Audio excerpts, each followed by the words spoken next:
Interesting.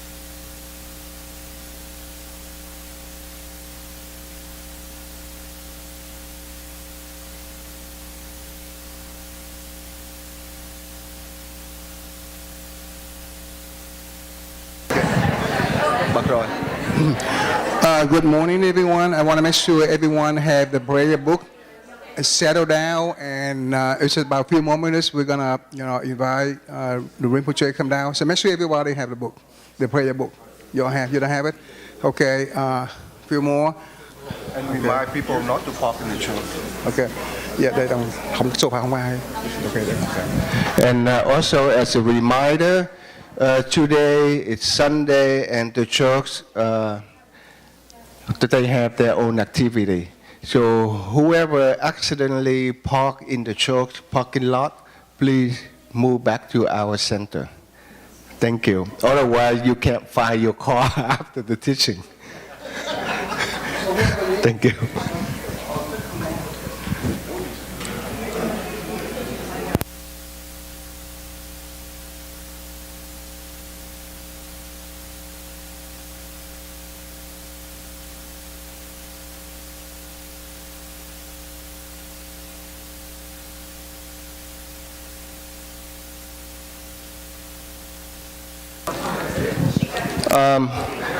One more thing, I think yesterday I printed some of them, so whoever doesn't have it, please raise your hand so I can have a head count. 1, 2, 3, 4, 5, 6, 7, 8, 9, 10. Huh? The slogans. Yes. Can I have one? 11. Who else? So 11 copies more. 12. Okay, thank you. Huh?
was told.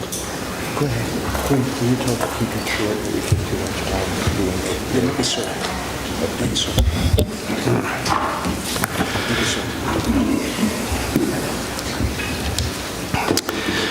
Good morning. In your prayer book, turn to page 6. I have this particular prayer book.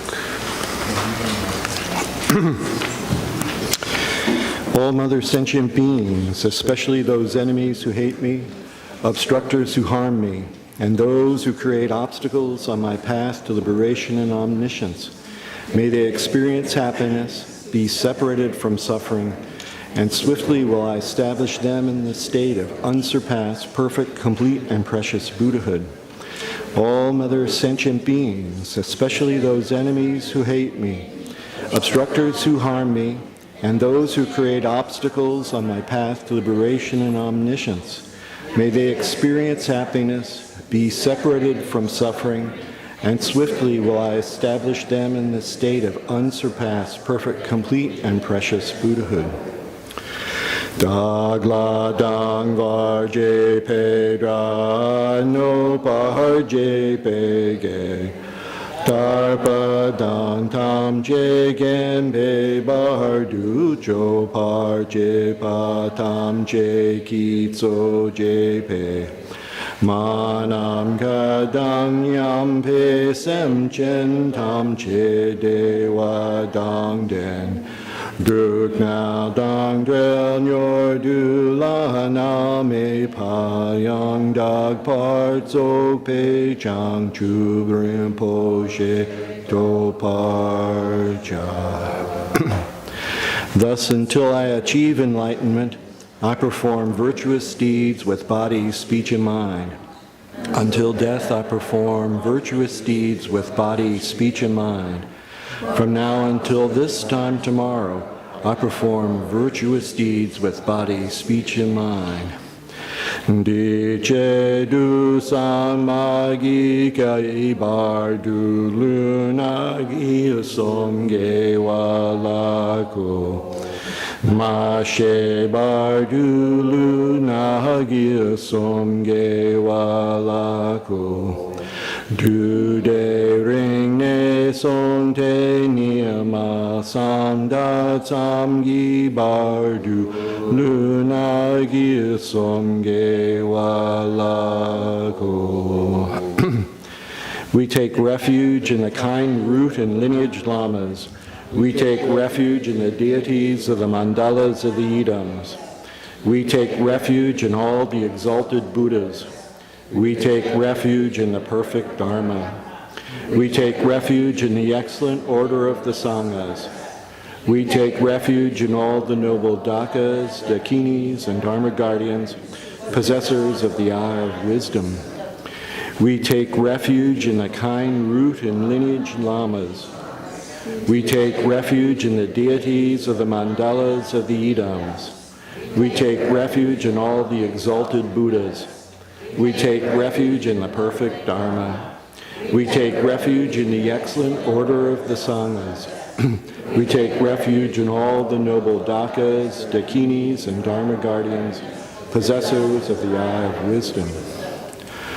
Drin Shen Sawa Dang Yu Par Je Pe Pel Den Lama Dam Pa Nam La Kyab Su Chi O Yidam Kil Gorgi Lag Sod Nam La Kyab Su Chi O Sangye Jom Den De Nam La Kyab Su Chi O Dam Pe Chu Nam La Kyab Su Chi O Ag Pe Gen Du Nam La Kyab Su Chi O Hawo Khandro Jo Kyung Sung Me Sho Ye Shi Ki Chen Dang Den Pa Nam La Kyab Su Chi O. In the Buddha, the Dharma, and the Sangha most excellent, I take refuge until enlightenment is reached. By the merit of generosity and other good deeds, May I attain Buddhahood for the sake of all sentient beings.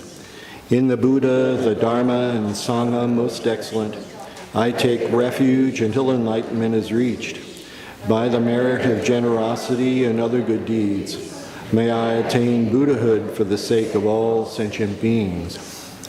Sangye chodang tsoki choknam la changchu bardu dagni kyapsu uchi dagi jinso ki pe so nam ki drola penchir sangye drupar shok.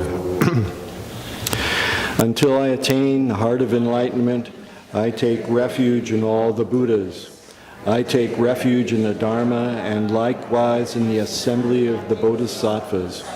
As the previous Buddhas embraced the enlightened mind and progressed on the Bodhisattva's path, I too, for the benefit of all sentient beings, give birth to bodhicitta and apply myself to accomplish the stages of the path. Until I attain the heart of enlightenment, I take refuge in all the Buddhas. I take refuge in the Dharma and likewise in the assembly of the Bodhisattvas. As the previous Buddhas embraced the enlightened mind and progressed on the Bodhisattva's path, I too, for the benefit of all sentient beings, give birth to bodhicitta and apply myself to accomplish the stages of the path. Changchu Ningpo Ji Ki Bar Sangye Nam La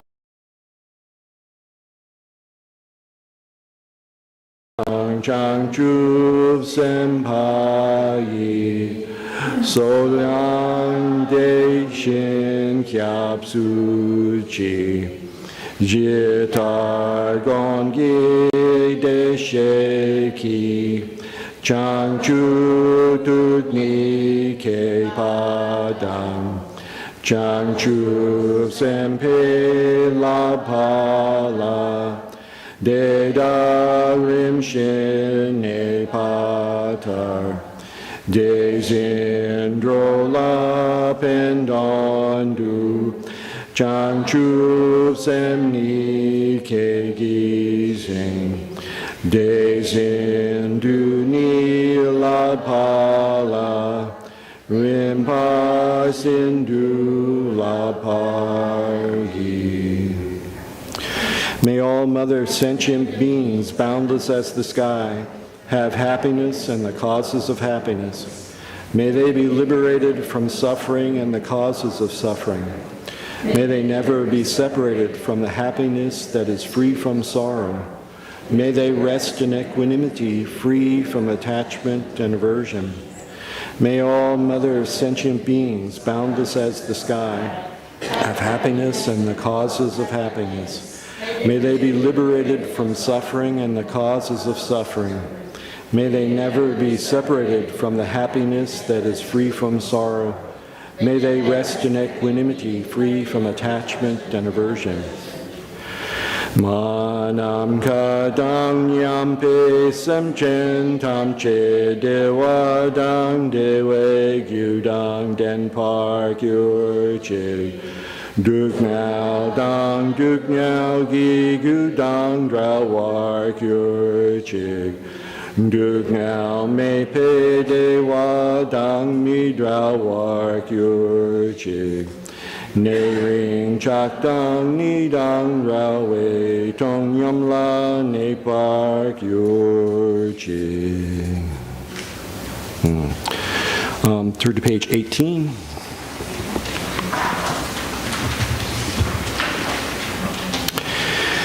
Unequaled refuge, ornament of the world, your fame pervades the 3,000 worlds. You are the victor Vajradhar without a doubt. I bow at the feet of the Father, Jigten Sumgun. Continually I think of no one but you. Compassionate One, grant your blessings. Dispel the darkness that surrounds my heart. Please bless me so that I realize the unelaborated nature of the mind. Kyab Dren Gi Do Me Sam Ling Yen Drag Pe Ton Som Yon La Kyab So Me Gya Wa Do Je Chan Pa Jik Ten Gom Pe Sab La Du Tak Tu Sam Yu Kyo Le Me Jin Ji Lob Shik Tu Je Chen Ningi Mon Pa Sel Ne Kyan Sam Tro Drel Du To Par Jin Ji Lo Sa Shi Pu Shu Shuk Shin Me To Tram Ri Rab Ling Si Ni De Gen Pa Di Sangye Sing La Mik Te Pul Wa Yi Dro Kun Nam Da Shin Du Ke Wa Sho Kusum Yong So La Me Zok Nam La Chinang Sang Sum De Sin Ni Ki Jo Dag Lu Long Chod Nang Si Yong She La Me Cho Gi No Drup Sal Du So Chag Sal Wadang Cho Ching Shag Padang Jesu Hiran Ko Shing Sol Wa Yi Ge Wa Chun Se Da Gi Chi Sak Pa Tam Che So Pe Chang Chu Chir No Om Guru Deva Dakini Ratna Mandala Pratitsa Soha. Please turn the wheel of the Dharma of the two vehicles and their combination according to the dispositions and likewise the mental capacities of sentient beings.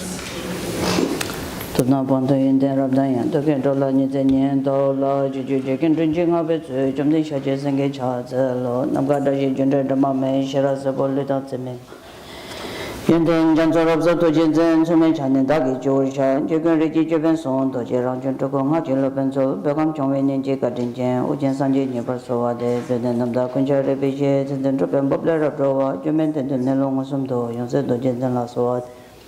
Hapsum Nanda Mataji de Mez, of Benelong Jojo, Kalden Kuship, Hinsen Hakiwan, Chapal Jatu Shabla Swade, Namda Mala Sabin Hambale, Pemendon to the Lamai, Choson Regis, Sujilap.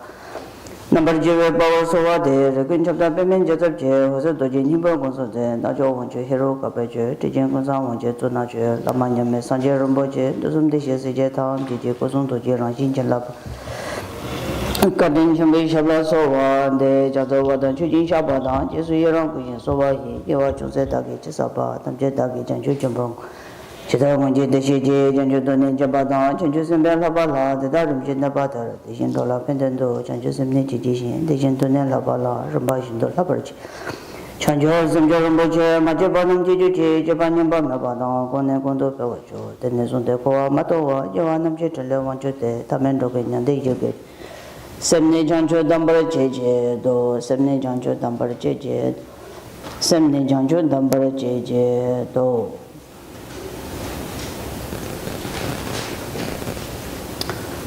Very good morning, everyone. Good morning.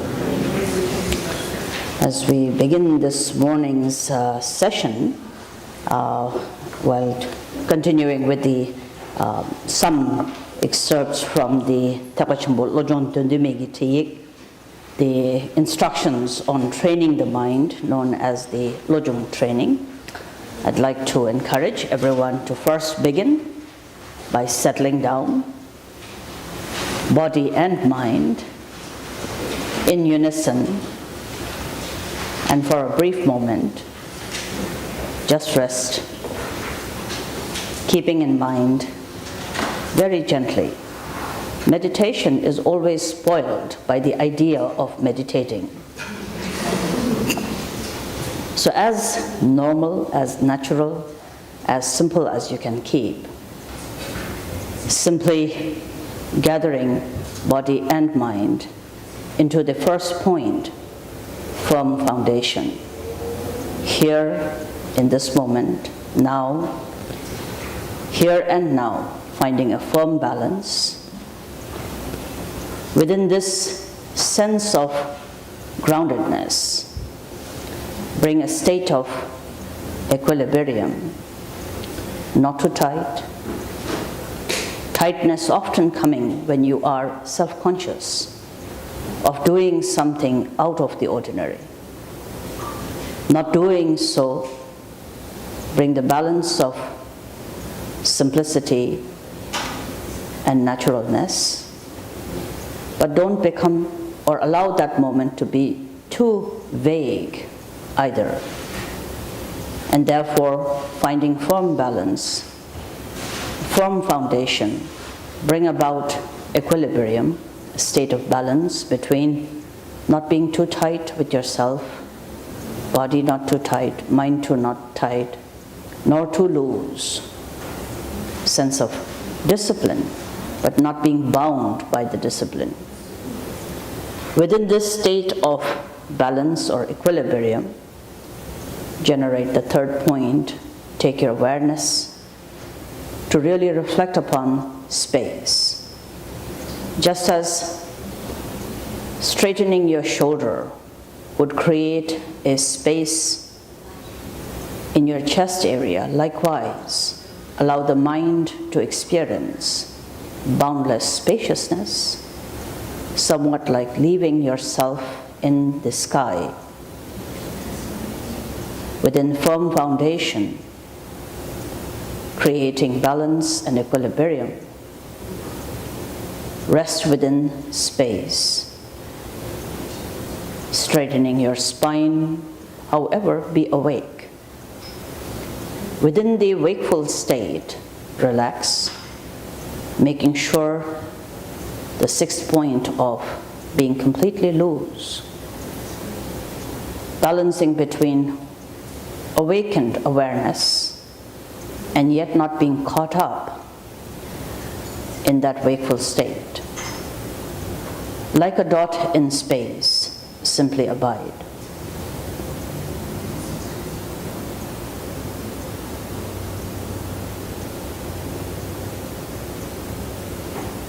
Continuing to breathe in and out naturally. Establishing the 7 points of meditation. And within this, complement the moment by freeing all your 5 sense consciousnesses. Giving freedom to the 5 sense consciousnesses is the fact that you do allow the sense consciousness of the eyes to see or not see, but not interfering with its ability to see form. Likewise, ear consciousness has the capacity to experience sound. Gentle kindness is in allowing your ear consciousness to be free from being subject to your discrimination and deliberations. Let forms that are seen be. Let the ear of consciousness's capacity to hear, let it be free. Likewise, the nose consciousness and the tongue consciousness and the physical body's ability to have tactile sensations. Let all experiences settle and be. If you feel a particular sensation, let it be. For this brief moment, discourage yourself from any movement of intellectual chatter.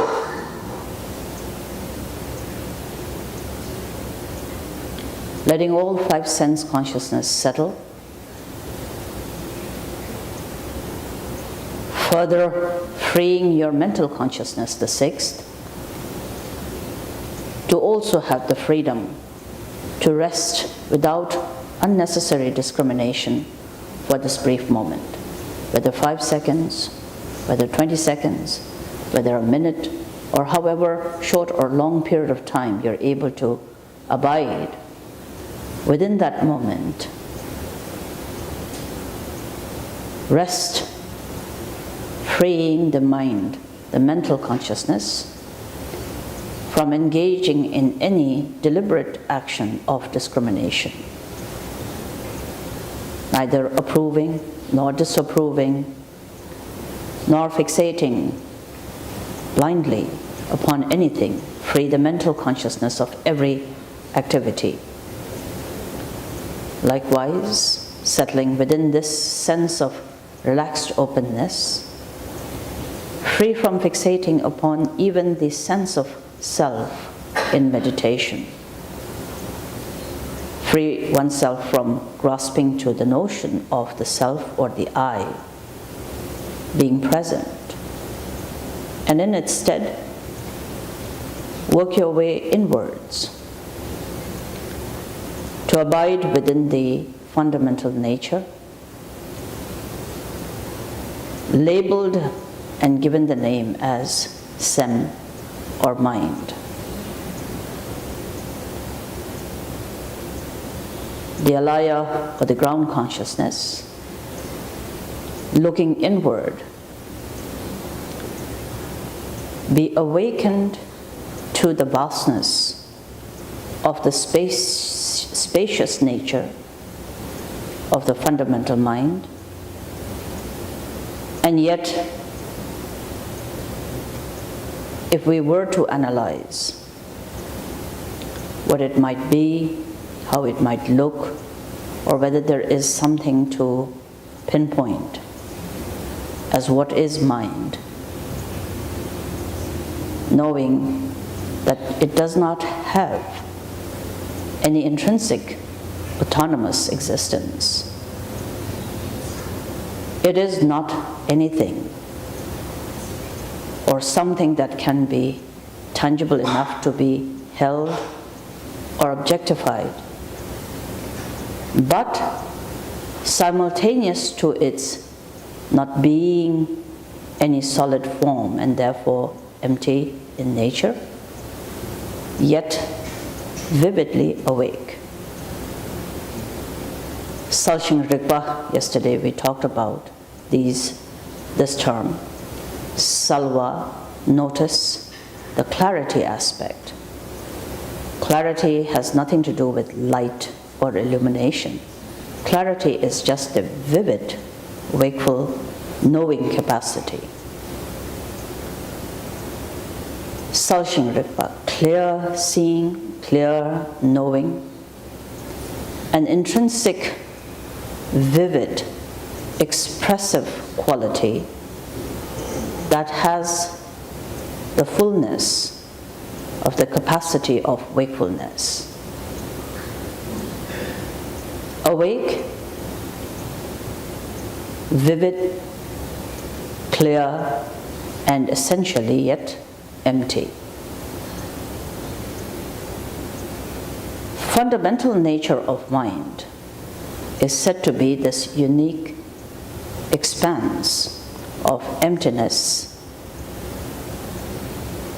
inseparable yet from clarity or vivid wakefulness. When a meditator familiarizes, in the beginning introduces, and then subsequently familiarizes, and then ultimately gains confidence of abiding peacefully within this vast, boundaryless expanse of emptiness, that which is yet inseparably vivid, clear, and wakeful, one establishes the samadhi or the meditation of one's own nature of mind. Being able to rest within this state of clear awakenedness that is essentially empty in nature. Should one not be separate from this state, then it is from this state of equanimity, state of peaceful abiding, that one could establish a healthy relationship with whatever arose. We begin this morning's session with the aspiration that may one be able to exert effort in discovering, introducing to oneself, familiarizing and gaining confidence of this fundamental nature inherent of one's own self, the starting ground, which if it were to be more familiarized and one were able to remain within it in an unbroken continuum, that this would then help us establish a constructive, non-aggressive, peaceful, and a compassionate relationship with whatever arose as appearances. In training in Lojong, trying to study and understand and practice Lojong, what we are trying to do is begin the journey by first recognizing this capacity that is naturally inherent of each one of ourselves.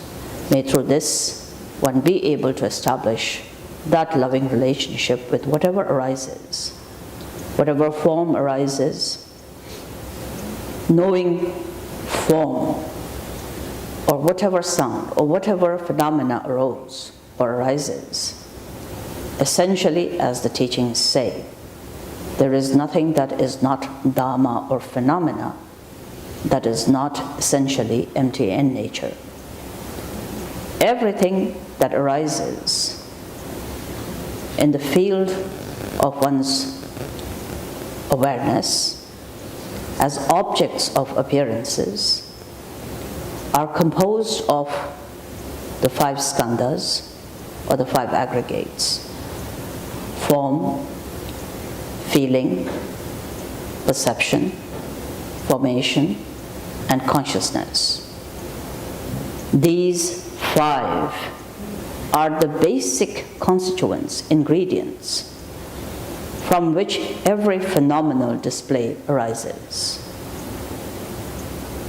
Of these 5 aggregates or skandhas, these 5 can be grouped into 2: form and names. Within the enumeration of the 12 interdependent origination, there is the name and form, the 4th link, which then is connected to the 5 skandhas. Form is form as we see appearances. Remaining 4 aggregates: feeling, perception, formation, and consciousnesses are basically just labels, names. If one takes time to examine the reality and the nature of forms and names, forms or feelings or any of the other skandhas, one sees upon examination clearly that reality of what we assume to be form, feeling, and so forth are not as we perceive them.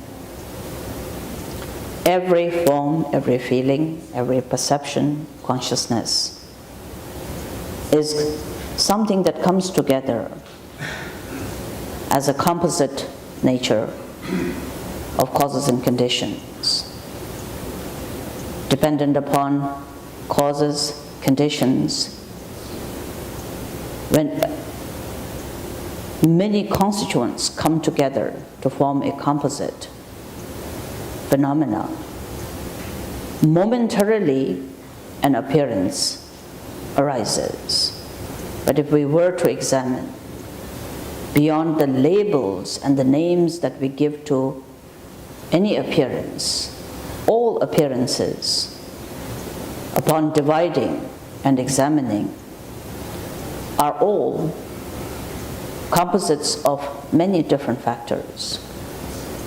Whether we see them as parts, and each part being composed of many other minute parts, each part again broken down into its very smallest of the atoms. Atom itself, when further investigated, there is no atomness even in an atom. Ultimately, therefore, the nature being space. Ground of emptiness, the space being the basis upon which momentarily, temporarily, when all many different factors come together, brings about the formation of a temporary appearance. And in that way, appearances of form, appearances of feeling, appearances of perception, formation, appearances of consciousness arises. They appear, and appearance is never the problem. Now as has then been taught by Milarepa and the great masters of the Kagyu tradition and many other great teachers, meditators see that as long as causes and conditions continue to evolve, appearances, sounds, thoughts, feelings, and perceptions will continuously manifest from the ground of emptiness, momentarily appear, and then ceases, its nature being change. There is always an evolution and a dissolution. Appearances appear, and because the basic nature of your own mind is clear seeing, it sees appearance, it hears sounds, it thinks thoughts. Seeing forms is never the problem. Hearing sound is never the problem. Thinking and having thoughts and emotions and feelings and perceptions is never the problem. Now mizin, but there is shenbeizin, the shenba, which is the fixation. Seeing appearance is never a problem. Fixating could be a problem, is a problem. Hearing sound is never a problem. Unnecessarily grasping and fixating becomes a problem. Having thoughts and feelings and emotions is never a problem. Grasping, fixating, unnecessarily deliberating with it, that becomes the problem. Within the teachings of mind training, within the teachings of nature of mind, it is said, imagine the sky suddenly bewildered by little clusters of clouds that flitters in its expanse, and the sky becoming insecure because there are dark clouds, or jumping with excitement when there are pleasant-looking clouds. Just as foolish it would be to imagine such an example within the expanse of one's own mind. Why would seeing be deliberated with? Why would hearing a sound could not be just left hearing a sound?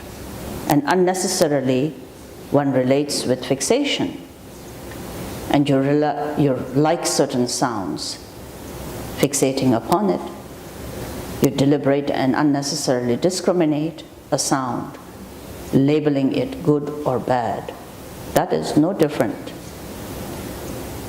than imagining the sky becoming excited by certain dark clouds or white clouds, fearing certain dark clouds or white clouds. Meditators see it in this way, that within the vastness of clear seeing, the fundamental nature of mind, as long as forms appear, he or she knows to let forms arise, momentarily manifest, and since its nature is change, transition it, dissolve, allow it to dissolve without fixating. Likewise, hearing sound, there's gentle patience, and within that compassionate patience of the expansive, clear-seeing capacity of your own mind, sounds are given freedom to be without the unnecessary deliberation and interference with the sound. Likewise, when thoughts and emotions arises, they are just thoughts and emotions, entirely up to you. You could fiddle and interfere with it and allow it to be exaggerated into being something much more monstrous than it actually is in reality. Think of all the thoughts that you have had since you woke up this morning until now. And how many of those thoughts can you actually remember precisely? And we see that we can't remember. We have hundreds and thousands of thoughts, but we can't remember, and we can't remember because you've learned to let it be. But certain thoughts, when you fixate and you grasp, you then give it the kind of solidity, whereas in reality, it is just in your own mind. And therefore, seeing, since the nature of thoughts and emotions and feelings arise and momentarily manifest and cease in its own accord, meditator sees that in letting be, they have a natural cessation. When you deliberate with it, when you fixate upon it, when the shamba to the thought comes, the shenzin, seeing it as the other, seeing the thought as being something else other than what is arising momentarily within your own mind stream. And then not only seeing it as the other, but then fixating upon it, deliberating within it, with it. That is what gives solidification and rigidity and hardness to an empty thought, empty emotion, empty feeling. Meditator, seeing it in this way, sees appearances arise within one's own mind stream, clearly seeing, essentially empty in nature. Sound arises, and we have the capacity to hear it, and yet it is not anything outside of one's own essentially empty nature of mind. Thoughts and feelings likewise arises within the expanse of this empty nature of mind. It is essentially, mind is empty and yet vividly awake that it can relate to all arisings of forms, sounds, and thoughts. Essentially, what appears, being empty in nature, the nature of mind that perceives it being empty in nature. Seeing this and establishing this constructive or this healthy relationship, a meditator engages in the jogom, or yesterday as we talked about, the resting meditation, cultivating the first 6 slogans. With the foundation of the preliminaries, sees all dharmas as illusion, reflects and meditates and familiarizes, gains confidence with resting within the unborn awareness of one's own mind. And through that deepened awareness establishes the true relationship with whatever arises. Appearances, sounds, and thoughts all arises within the empty nature of mind, clearly vivid and seen, entirely up to one's own mind, how it relates with it. When it sees the essential empty nature of form or feelings or perceptions consciousness of formations.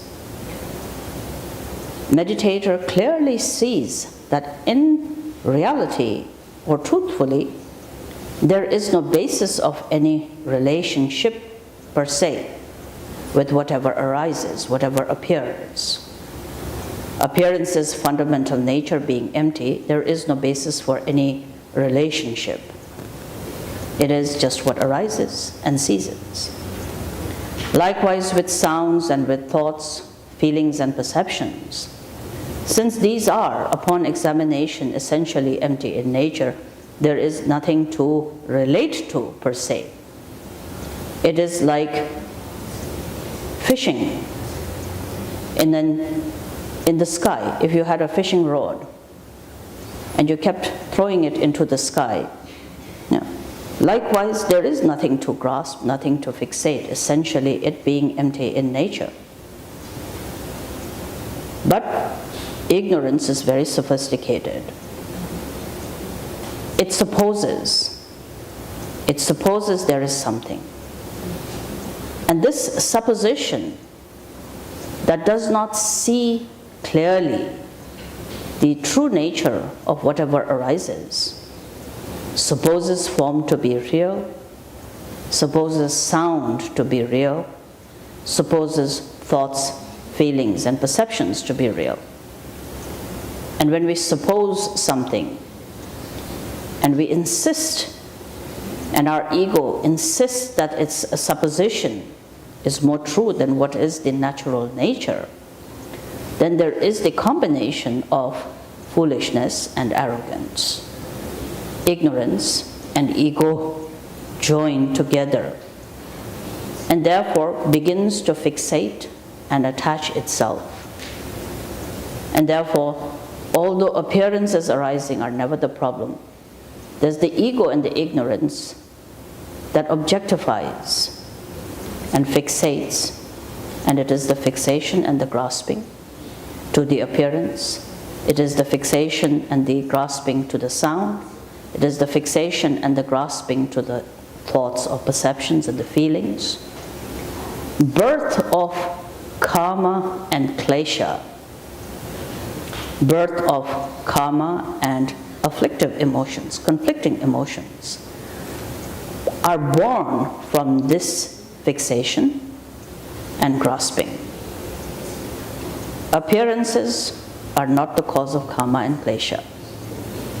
Sound is not the basis of karma and klesha. Having thoughts and feelings and emotions is not the basis of karma and klesha. But when you fixate, not seeing the nature, when you fixate upon an appearance, and not only fixate upon an appearance, but you measure its worth or worthlessness based upon how the ego is satisfied or dissatisfied with what it sees, that's the place where conflicting emotions and then karma arises. Hearing a sound and having sound is not the place where karma and klesha are born. But when you hear a sound, and ignorantly the ego and the ignorance believes that there is basis for discrimination and fixation, you hold, you grasp the sound, you measure it in terms of how pleasurable it is to the ego or creates some kind of displeasure to the ego. That's where conflicting emotions, kleshas, and the karma is born. Having feelings, thoughts, and emotions for a meditator is normal. There's nothing that is the basis of klesha or karma there. But fixating on a thought, grasping to a feeling, and not only fixating and grasping to a thought, emotion, or a feeling, but the indulgence of the ego, allowing the ego to be indulged in that it begins to then discriminate unnecessarily, giving more labels, good thoughts, bad thoughts, my thoughts, your thoughts, pure thoughts, impure thoughts, thoughts worth thinking, thoughts not even worth thinking, rejecting and cultivating or attaching yourself, this then spins the struggle, and from that ensues karma and klesha. Birth of klesha, conflicting emotion, is the ego's liking something and the attachment coming from it. The ego disliking something and the aggression and the sense of abandoning and rejection coming from it. And the discriminating mind being so filled by its own self that it doesn't even care about the other, and ignorance being born from it. 3 root poisons, conflicting emotions, or the 3 basic kleshas. And then the karma that ensues from it arises therefore from fixation and grasping. Once the fixation and the grasping spins the wheel of the klesha and the karma, suffering is inevitable. Samsara is formed, and we create this realm of experience called samsara. Meditators, therefore, in this aspiration to generating trained mind that is deeply immersed within compassionate heart that wishes happiness for all sentient beings, sees therefore clearly that true compassion is not so much in what an example usually in Mahayana is given as trimming the branches and the twigs. If there's a big tree and you try to avoid the tree from shedding leaves, and you continually trim its branches and twigs, one finds that this is a futile effort, in that when the season changes, more twigs, more branches, more leaves will always be fruitioned. If one truly wishes for something to be avoided, getting to the root, uprooting the root is where the main concentration should be. Therefore, in the same way as this example, if you truly wish to bring about cessation of suffering for sentient beings and for one's own self, if one is true and sincere in one's aspiration, may all sentient beings have happiness and the cause of happiness. May all sentient beings be free from suffering and the causes of suffering. One then sees that it is not by external expressions of compassion, which are very helpful, but they are not going to uproot completely the causes of suffering, and therefore proliferation of suffering will continually manifest until the root is completely uprooted. And the root does not lie in appearance.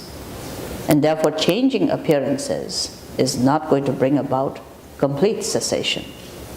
Changing sound is also not going to bring about complete cessation. Changing thoughts is also not going to bring about complete cessation of suffering. Root lies in one's own mind, and mind's relationship to forms, appearances, sound, and the thoughts and feelings. Therefore, in my remaining within the awakened emptiness nature, through which there may be dissolution of unnecessary grasping and fixation, and upon the cessation of fixation and grasping, where karma and kleshas are then therefore no longer produced, that then manifests as the absolute true compassion, bringing about cessation of those causes that then bring about suffering for all sentient beings. May I therefore, yesterday as we talked about, be able to free all sentient beings from my own mind's deliberation and fixation. May I free appearances from the domain of my fixations and grasping. May I be able to free or liberate all sounds from my mind's judgments and deliberation. May I be able to free and liberate all thoughts, all ideas, all projections of fixation and grasping from my own mind abiding within the peace of clear seeing, within the fundamental emptiness and wakeful, indivisible in nature of this clarity and emptiness, may I be able to then find the basis of genuine compassion for all sentient beings. May all sentient beings also recognize this capacity within each one of them. So this morning, sort of summarizing in this way, because yesterday when we talked about absolute bodhicitta and the practice of jogum, or the resting meditation, then it is through these ways of looking and investigating and understanding, bringing about the union of both shamatha, shine, and vipassana, taktung meditation, analyzing and seeing how the fundamental nature of mind and phenomena, appearances, sound, and thoughts, all the skandhas are essentially empty in nature, seeing the essential nature of emptiness of phenomena, seeing the essential nature of mind that perceives it as well, being space, the outer space, the inner space, being indivisible in nature, and then resting within that, jogum, abiding within this unborn wakeful state, and seeing this as then that which then uproots or cuts the root of all the karma and the klesha.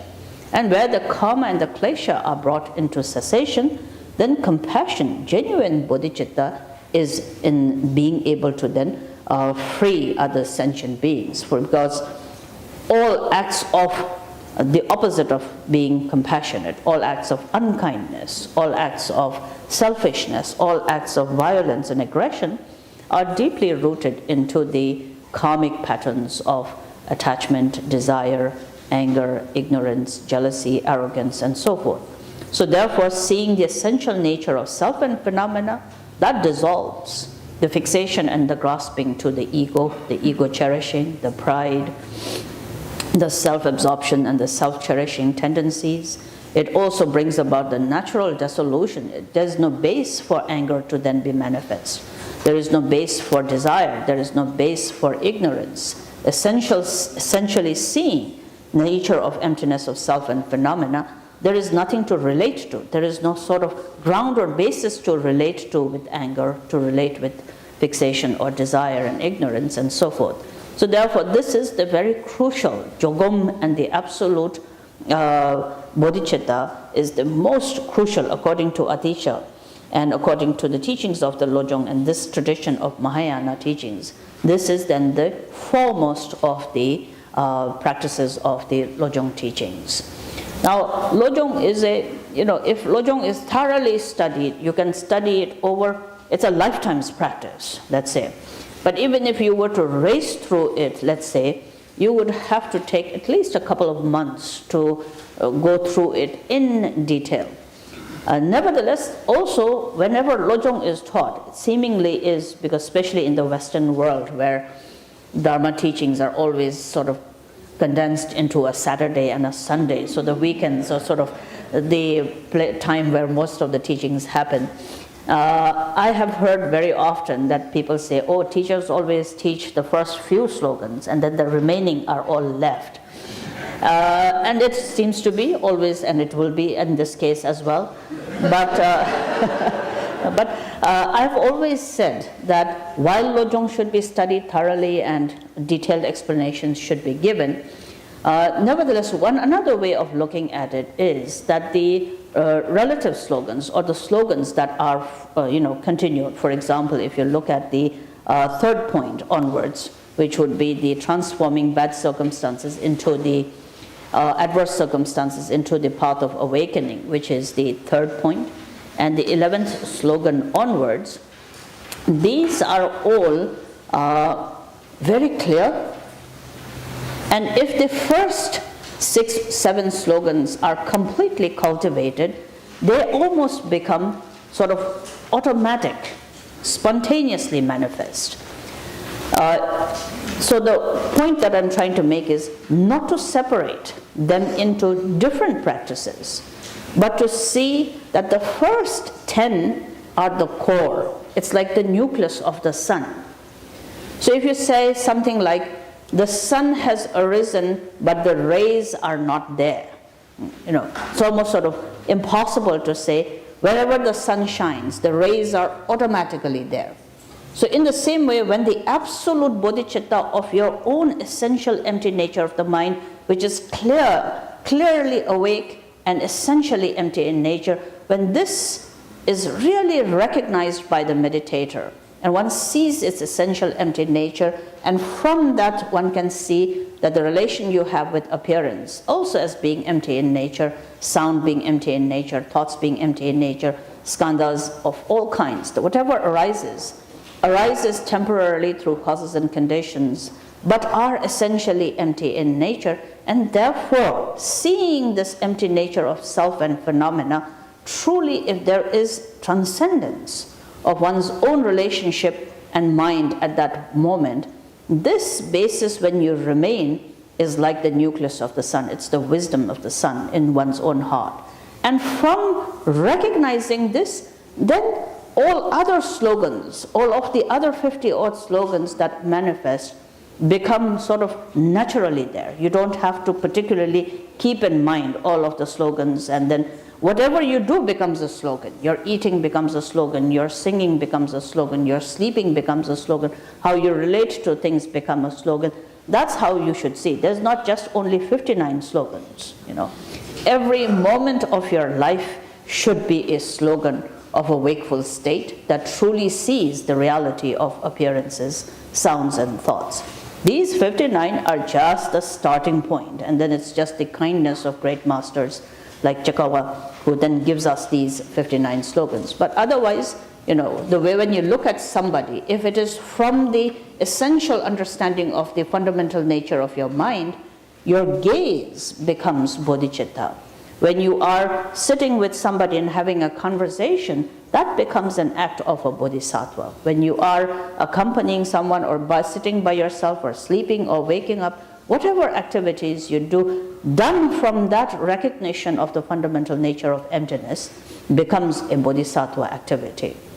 Now when you don't recognize, when you first don't work with realizing this unborn awareness, this wakeful, empty state of one's own mind, then if you try to memorize and you say things like don't load the ox with the load of the cow, and then you sort of don't be predictable, whatever different kinds of you do, you may do it, but there will always be a lot of duality in it. There will be always a lot of sense of loss that you feel because you're being kind. You will be exhausted with your kindness. There are people who say things like, I went out to being kind and then I had a meltdown.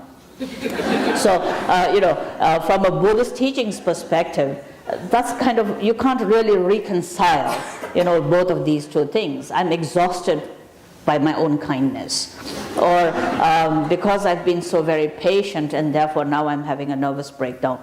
Those kind of sort of really contradictory things begin to happen because you're trying to work out there as compassion. You're engaged in a very external form of a compassion without really training the mind itself. So where the mind is trained, when the nature of mind is understood, then from that, whatever arises becomes a natural expression of compassion. So therefore, the first few slogans are very important. That is why it is placed in the top.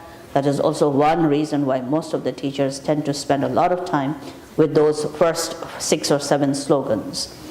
Now here, as we come back to then continuing with the text, Jamgon Ronlodthai in his commentary says, seeing the essential nature of one's own mind, the empty nature of mind, when one frees fixation and grasping, when one truly meditates in trying to free oneself from the habit of fixation and grasping, and generates a sense of complete patience, complete tolerance, complete sense of openness towards whatever arises as appearances, sounds, and thoughts.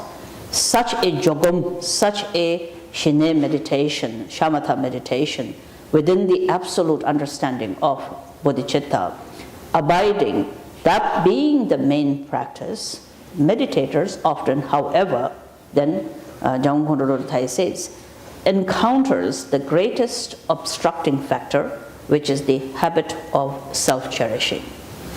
Self-cherishing habit is sustained by our different attitudes that we allow ourselves to believe. Number one, our teachers used to say, blinded by the habitual assumptions. What are the habitual assumptions? First habitual assumption that we are blinded by is, nobody has told us, but we have sort of thought that this is how it is, and that is, I am the most important. I cannot resist saying this again, although I repeat this so very often times.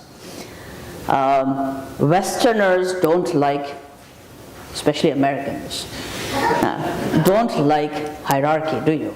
You have this whole thing about, oh, the Easterners have the hierarchy. We don't like the hierarchy.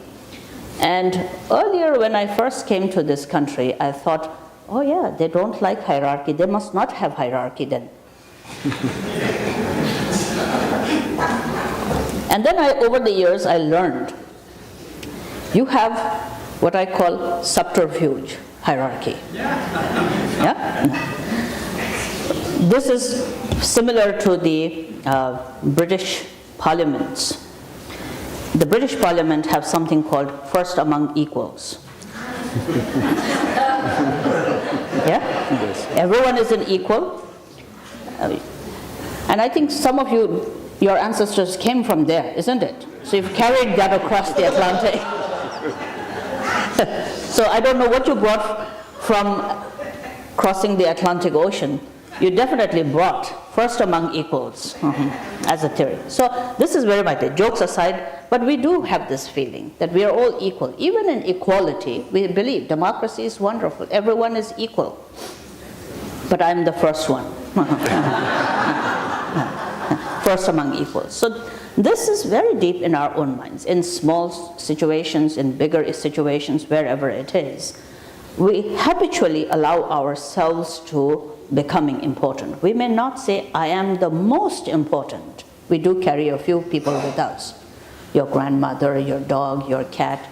But there's this little exclusive group that becomes very important.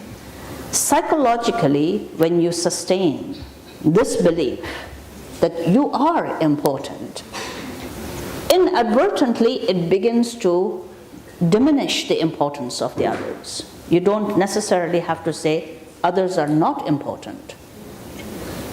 By virtue of your being first among equals, you've allowed your mind to begin to lay rest to sediments that conclude others are not so important. The ignorance does not even acknowledge what you are doing. But there is the habitual sort of the mind at the level of your yid, the intellectual mind, you've allowed an archive to be set up. It's almost sort of an archive. Archive of karmic imprints, karmic habitual imprints. And every time you place yourself as being more important, your own happiness as being more important, there is the natural sort of the result of an archival of messages being sent to your brain that others are not so important, even if you don't say it out loud, that is in the imprint of your own mind being embedded very deeply. And yesterday, as I said, your yid is very predictable. It tries to come up with thinking, oh, it's a new idea, it's a new thought. But it is not a new thought, because yid, the intellectual mind, has to always refer back to the karmic imprint of what it has known before. So it comes back to then saying, you're right, you are more important. Right, you could be angry because you were threatened. And therefore, it keeps coming back to an archive of reference, and a reference that has been deeply embroiled with that message as you are most important. So therefore, the teachers say, blinded by the habitual assumptions. Number one, I am the most important. Second, maybe I'm not the most important, but I am special. That's the second. I am special. Third, your needs, you and your needs are an exception. Look carefully in one's own habits and see how many times you allow your own ideas to bounce with this same idea. Exceptions. My needs are an exception. What I need is an exception. Even when we come in, now, before, 30 years ago when I first came to this country, the Sangha was much more active and younger people, 30s and 40s. So we never faced the issues that we are facing today. Most of the shrine rooms need now more chairs than it ever did before. Also, we have to keep thinking about designing things for the back, I carry this cushion wherever I go. This is a new addition that I've had. And then under the knees and behind the back and so on and so forth. Even in a public space, it's still less. But when you're all by yourself, then you can just see the paraphernalia of just propping you up. That is there, isn't it? So then, however, this is called special needs. I'd like to meditate, but I'm special, and my needs are an exception. So then we look for the exceptions in these ways, and that's where it adds on. You have to think about sediments of self-cherishing that are settling down in the mind stream. Now, I am the most important, I'm special, my needs are an exception. Number 4, my opinions matter. The whole world says your opinions are not needed. And you keep thinking, it matters. Who would know this better than me? I stay about half a year in India, and half a year I'm traveling around. And this I notice in myself. I'm not saying that people don't love me. People love me very much, and I'm very grateful for that. But on the other hand, I do know people really look forward to saying bye-bye to me too.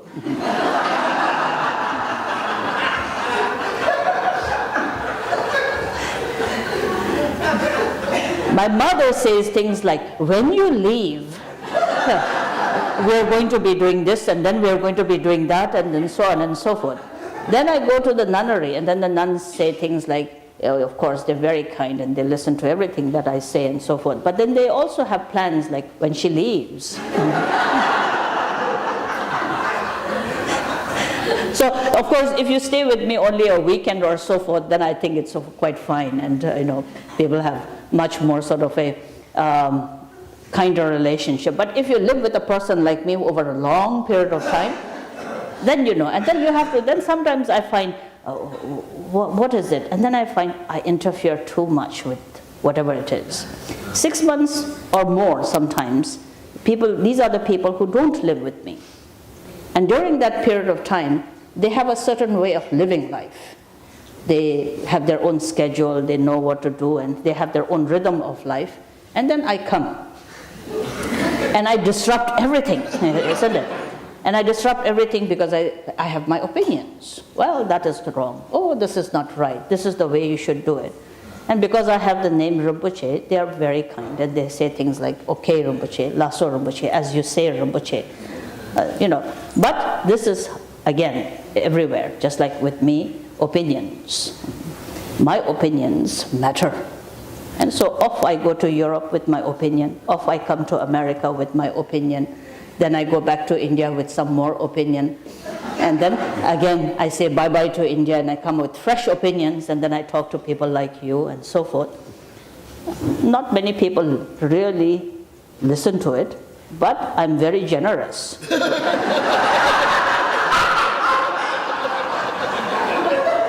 With my opinion, isn't it?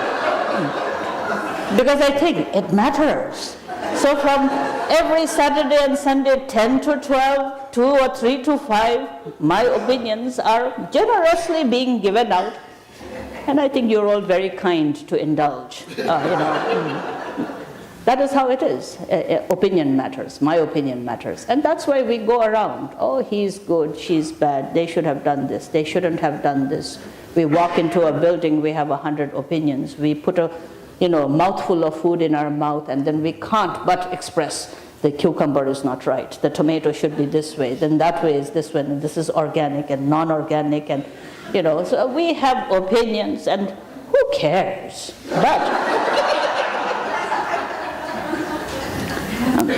But it adds, the sediment adds, and you think it matters. My opinion matters. So you are the most important. We allow ourselves to think that way.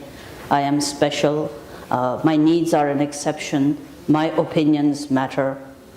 And then, most importantly, I need to protect myself. This is very strong in us. We're not saying you don't need to protect yourself, but we are so very cautious that there is a threat to the self. That the way a person looks at me, we feel the threat, whether there is really some threat or not. And then when certain things happen, then that fuels it, and then it sort of supports your whole idea of why you should keep that sense of protection for your own self. Now these and many different, our teachers always used to say, these and many different habits similar to this is usually in the textual Mahayana teachings called unconscious moment, where you allow yourself to be eclipsed by these thoughts. There's a sense of habitual way of thinking. When I am important, my needs are an exception, I need to protect myself, my opinions matter, I am special. In your sustaining this habit eclipses especially what is called awareness of the needs of the others. So as I said yesterday, when we wake up in the morning, we don't mean to be unkind.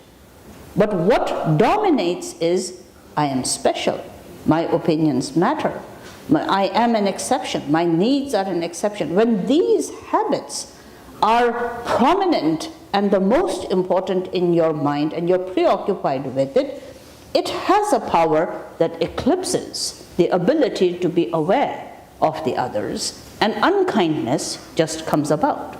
So then, again it says, in that unconscious moment, eclipsed by these and many similar such kinds of thoughts that are dominated by the self-cherishing, immediately the byproduct of this way of self-cherishing, thinking with the self-cherishing as being dominant, you sort of automatically develop a few ideas.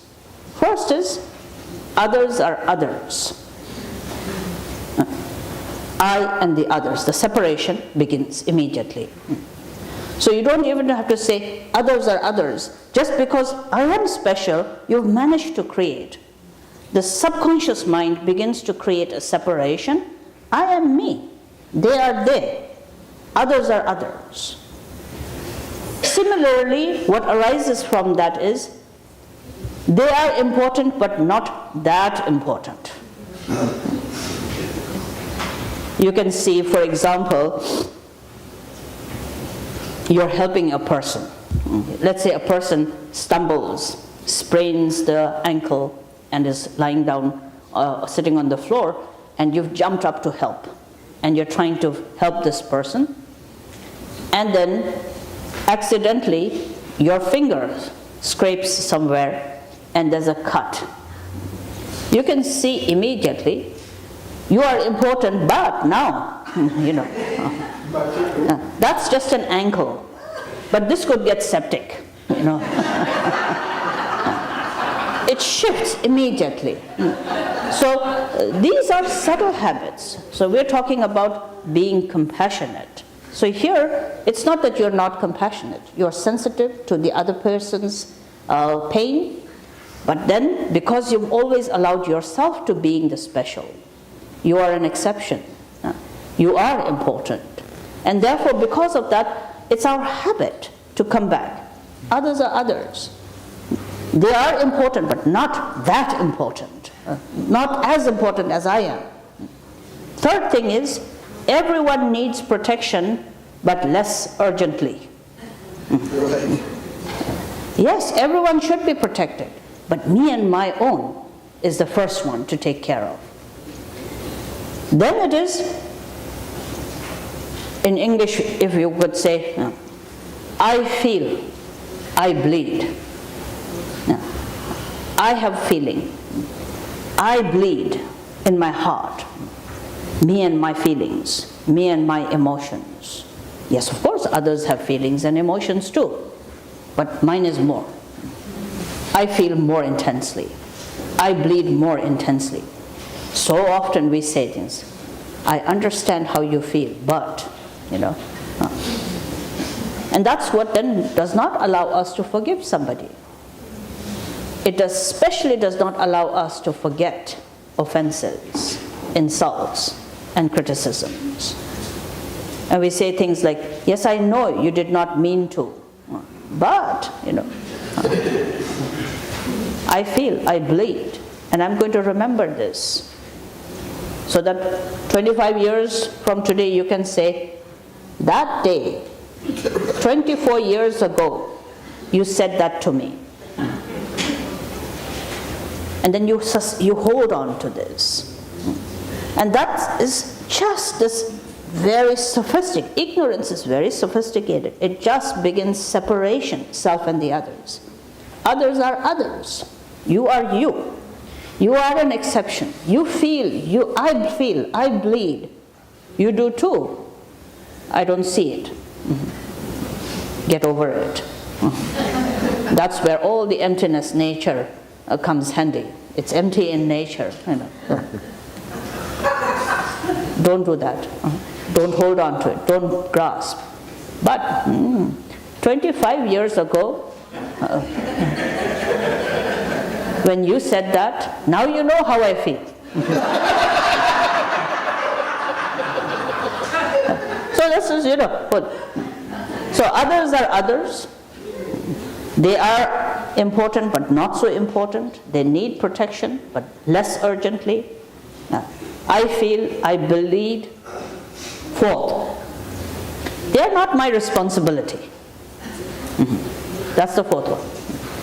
How can I be responsible for everyone? Then the karma comes in. You are, the fruition of your own karma. And you get a sense of, you don't want to be so closely associated with all of the others. It's just too much work for you. They're not my responsibility. Then another amazing thing is, because you think they are not your responsibility and they are the others, important but not that important, the worst is you forget. You forget about the others. And you live in this world of billions of just human beings, and yet you almost imagine that you're the only one existing. The amazing thing about traffic in this area, half of your life is preoccupied with traffic. Every single person on that highway thinks, I am the only one for which this road was made. Why is he not moving? Why is the back one not moving? Why is he? It's always very interesting to me to just sort of see the attitude of people, surrounded by people, but still sort of oblivious to the existence of the others.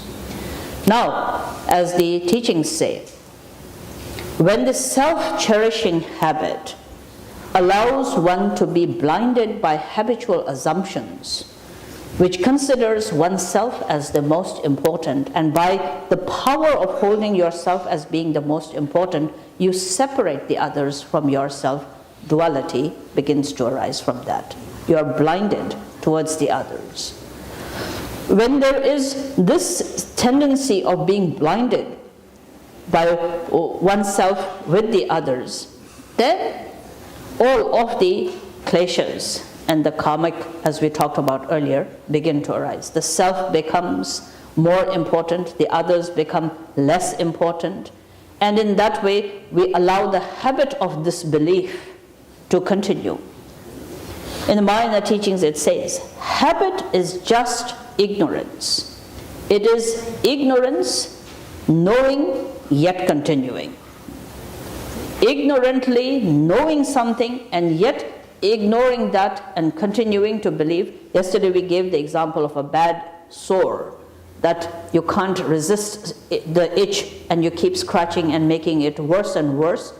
Habit is like that. You do know that everyone is the same. Everyone wants happiness. Everyone doesn't want suffering. But the ignorance is allowing yourself to know this and yet ignore, yet sort of allow yourself to being the most important. And from holding oneself to being the most important, you then disregard. You allow yourself to sustain a habit that becomes oblivious to the fact that others are there and need equal kindness and happiness and freedom from the suffering. And therefore, a brilliant mind that has the capacity of so much wisdom and understanding and realization. And most importantly, this brilliant mind that holds the enlightened awareness becomes so blinded that it begins to see the duality of self and the others as being separate, holding oneself to being more important, not only holding oneself to being more important, but in holding oneself to being more important, creates the karma and the kleshas, allows the rejection of everything that is a threat to oneself and attachment to everything that what one believes is an indulgence that will indulge the ego, and through that the karma arises, and so makes it worse. What is called the boomerang effect is that it does not, in your pursuit of that happiness for yourself, not realizing you're creating the karma and the klesha, inevitably you turn that karma and klesha against your own self. So you set out to being self-attached. That self-attachment creates the karma and the klesha.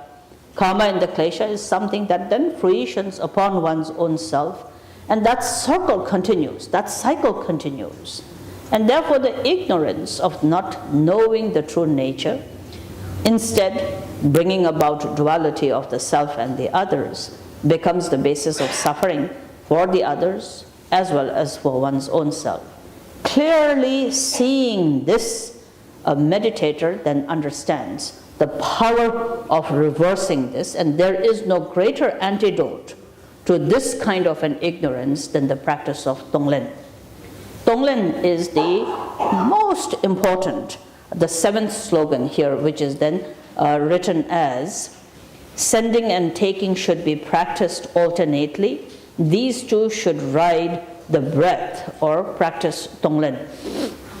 Now Tonglen, simply called sending and taking, is the first bridge between the absolute bodhicitta practice and the relative bodhicitta practice. It is placed as the seventh slogan and has its distinct place in the Lojong training, because Tonglen is when the meditator sits and really sees from an absolute bodhicitta perspective that yes, as we spoke about this morning, the mind's fundamental nature of emptiness and clarity, indivisible in nature, that is the basis which could then begin to truly demolish fixation and grasping. And as we've been talking about, fixation and grasping that brings about the duality of the self and the others, the self-cherishing and the less importance given to the others, and through which karma and kleshas are created. So when the meditator sees that while I am trying to understand and remain within the jogam, the shamatha of fundamental nature of mind, habit still is there. The habit that holds the self as being important, habit that pushes away the others and sees the others as less important. What can I do to truly transform that? How can I truly free myself from this habit that separates the self and the others? How can I do, or what method could I apply that would allow me to not be so confused with the ignorant assumption that I am more important than the others? How could I truly bring about a transformation to this dualistic way of thinking? And the answer to that is through really first cultivating the idea of sameness of self and the others, to not separate self and the others, and then creating the basis of anger and attachment and ignorance. Tonglen is said to be the perfect antidote, and therefore Tonglen is just to be able to really bring to heart and mind the wish of happiness and the wish of freedom from suffering that all sentient beings experience. And most of you are familiar with the Tonglen meditation. I don't think there's anyone who does not know about it, so I don't need to expand very much on it. But breathing in, using breath, because that's the most intimate thing that you have. That's the most natural thing that you have, and it is one of the most natural, easily accessible, and yet the most powerful resource. And therefore, with every intake of breath, training your mind to truly feel the sameness of self and the others. Just as I want happiness, all sentient beings also equally want happiness. I am not more important than the others. The others are not less important than my own self. I am not an exception, and the others are just as equally important. Thinking in this way, in your intake, inhalation of the breath, breathing in suffering and pain of all the sentient beings. In breathing out, sending out good thoughts. May all sentient beings truly have health, long life, fulfillment of wishes, whatever they aspire, whatever goodness and happiness and cause of happiness that I wish for myself, may I be in the form of my exhalation, breathe out, and supplicate to all the Buddhas and Bodhisattvas that the blessings of every goodness and every happiness be filled in the mind stream of all sentient beings.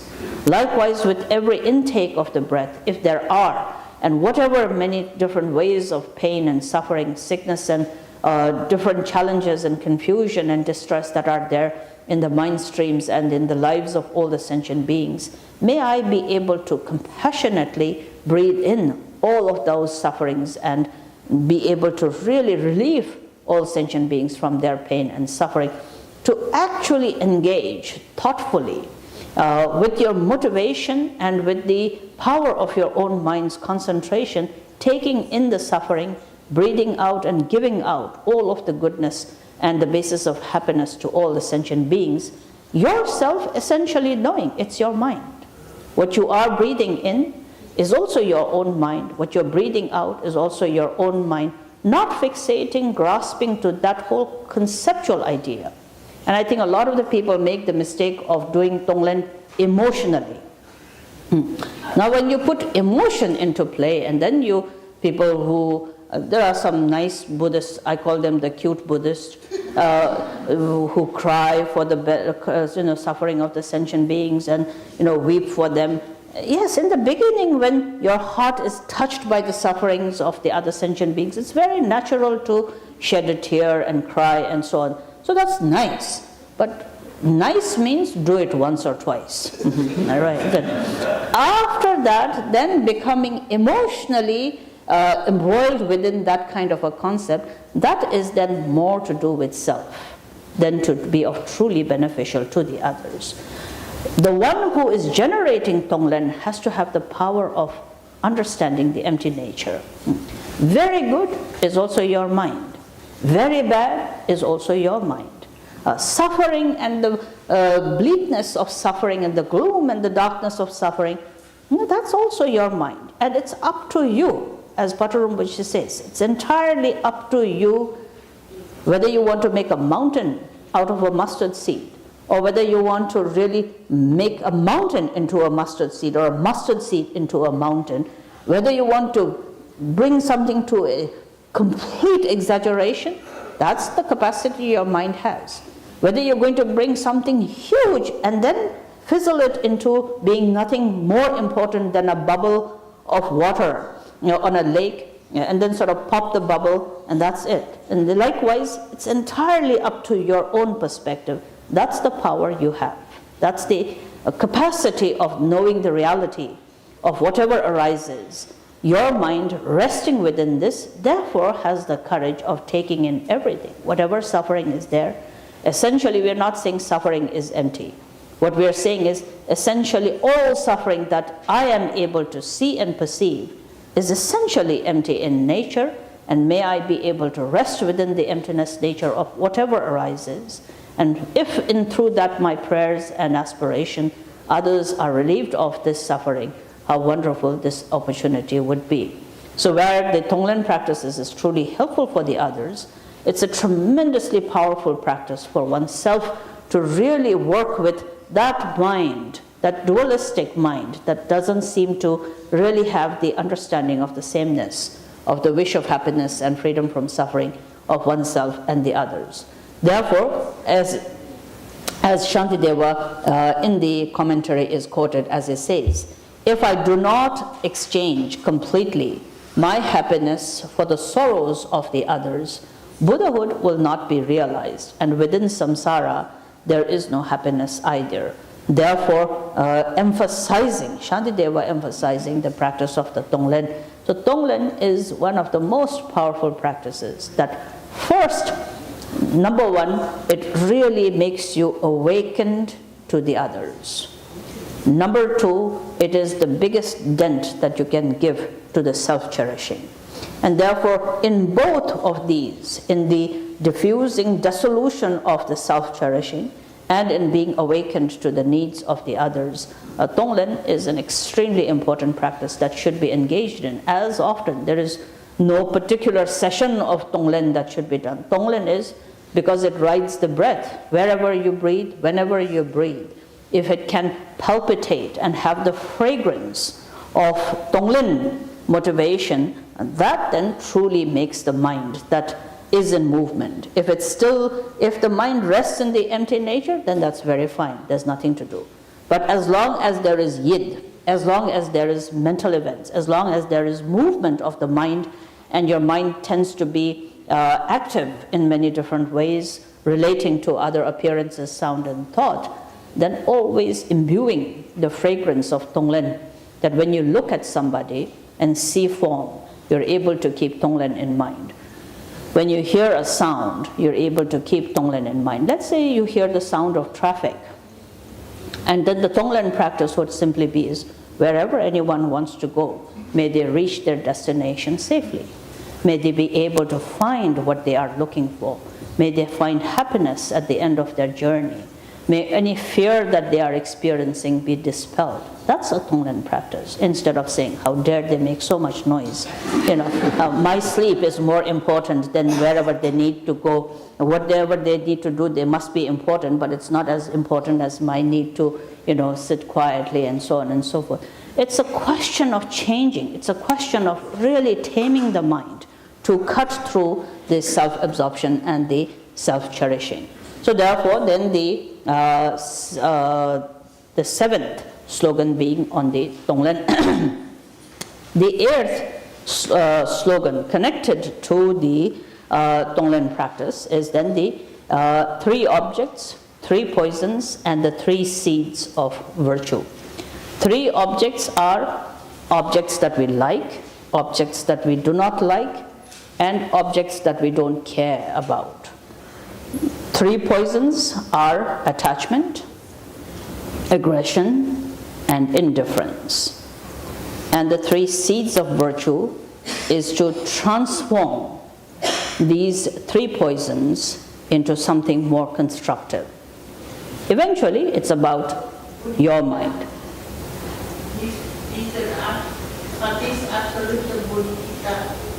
These are relative bodhicitta practices. Relative bodhicitta practices begin from the Tonglen practice itself. So the 3 seeds of the virtues are transforming, as I was saying. It is your mind and how you perceive things. You can go this direction or you can go this direction. You can take your mind in that direction, you can take your mind in this direction. When you see something, and if that fills your mind with attachment, it's entirely up to you whether you're going to now allow the attachment to be exaggerated or whether you are going to be wise enough to really take that attachment and make something good out of it. In the same moment, when you look at something that fills you with irritation or anger or being annoyed, it's entirely up to you how big you want to make that irritation, how much exaggeration you're going to bring into that sense of being annoyed or angry, or it's entirely up to you to to then mold that sense of irritation and annoyance into something constructive. You could dwell and allow your mind to dwell within a sphere of ignorance, or you could take the ignorance and make something good out of it. So this is then here very empowering to one's own self, to be able to say what the great masters have said. You create the world that you live in. It's entirely up to you. Since the mind is the basis of all, that what it sees, what it hears, and what it thinks, you are the creator of your own experiences. And this 8th slogan of the 3 objects, the 3 poisons, and the 3 seeds of the virtue allows one to then be able to use, through the slogan, awaken to that capacity that you have within your own self. So as the teachings say, when you recognize strong attachment to what you like, strong aggression to anything that you dislike, and indifference towards whatever that one does not care for, meditator is the wisdom in the meditator, the ability and the awakenedness to cutting through the ignorance in a meditator is to recognize as soon as these emotions arise within one's own self. As soon as they arise, attachment, anger, or ignorance, immediately you can transform it into something constructive. And the constructiveness is, yes, within this anger, may I bring together the anger of all sentient beings. Sort of saying, let me make a good job out of it. If I'm going to be annoyed, then within this annoyance, may I bring together all of the irritations and the annoyance felt by other sentient beings into this moment, and may all others be relieved of the experience of anger or aggression or irritation. And in that way, instead of the anger, you've managed to transform it into a sympathetic attitude. Likewise, when you feel very strong desire and attachment, then immediately awakening your mind to the wisdom aspect of seeing into this moment's attachment, may I bring together, as a Tonglen practice, may I bring together attachment and desire and fixations experienced and being generated in the minds of all countless of sentient beings. And through this thought, may I relieve them of the karma and the klesha of desire, fixation, and attachment. And in that way, instead of fixating on your attachment, you've managed to transform that energy into a sympathetic attitude. Likewise, laziness, self-absorption, indifference, whenever you feel that, when you feel tired, fatigued, your mind gets distracted, you have 2 options: to dwell in that or to transform that.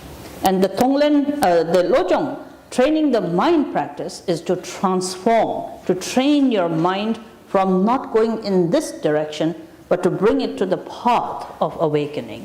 And the path of awakening is to not only recognize laziness, indifference, stupor, dullness, distraction, but to begin to say, oh, in this moment of distraction and dullness, may I be able to take in the dullness, the stupor, the ignorance of all sentient beings, and be able to truly transform that energy into a sympathetic attitude.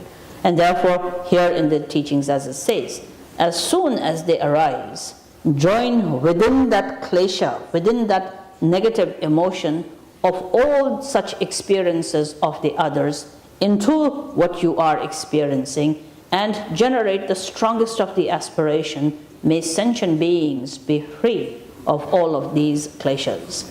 In that way, any arising conflicting emotion can be transformed into the path of awakened, compassionate activity or a sympathetic attitude. So that is therefore how a Mahayana meditator, if truly wishing to benefit other sentient beings, is that what one would like to engage in? This is then the 8th slogan and the 8th practice. 9th slogan says, in all actions, train with slogans. Now slogans are 59, and as I said earlier, even more. You can make your own slogans as well. And therefore, train with slogans. Be kind is a very nice slogan. And I always tell the story of Patur Rinpoche, who would make his students, this great 19th century master, Patur Rinpoche, he would, before any session, we do different kinds of recitations and prayers and mandala offering and so forth. It is said that Patur Rinpoche insisted they didn't do any of such these kinds. Instead, he would insist all of the people receiving teachings from him to recite at least 300 times what he called the most potent of all the mantras. And that was, may my mind be kind. And that was all. And he said, this is more powerful than all the other sort of recitations of different mantras, and that they are all very helpful, but who knows what one is reciting. So one should recite that what speaks to your heart most impactfully.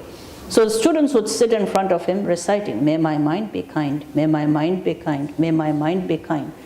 And one really has to understand the power of this, because when you speak to yourself and say, may my mind be kind, if you are able to do 100 times, may my mind be kind, may my mind be kind, may my mind truly be kind, you'd have to be a rock or a pillar not to be at some point, not understand what you're trying to tell yourself.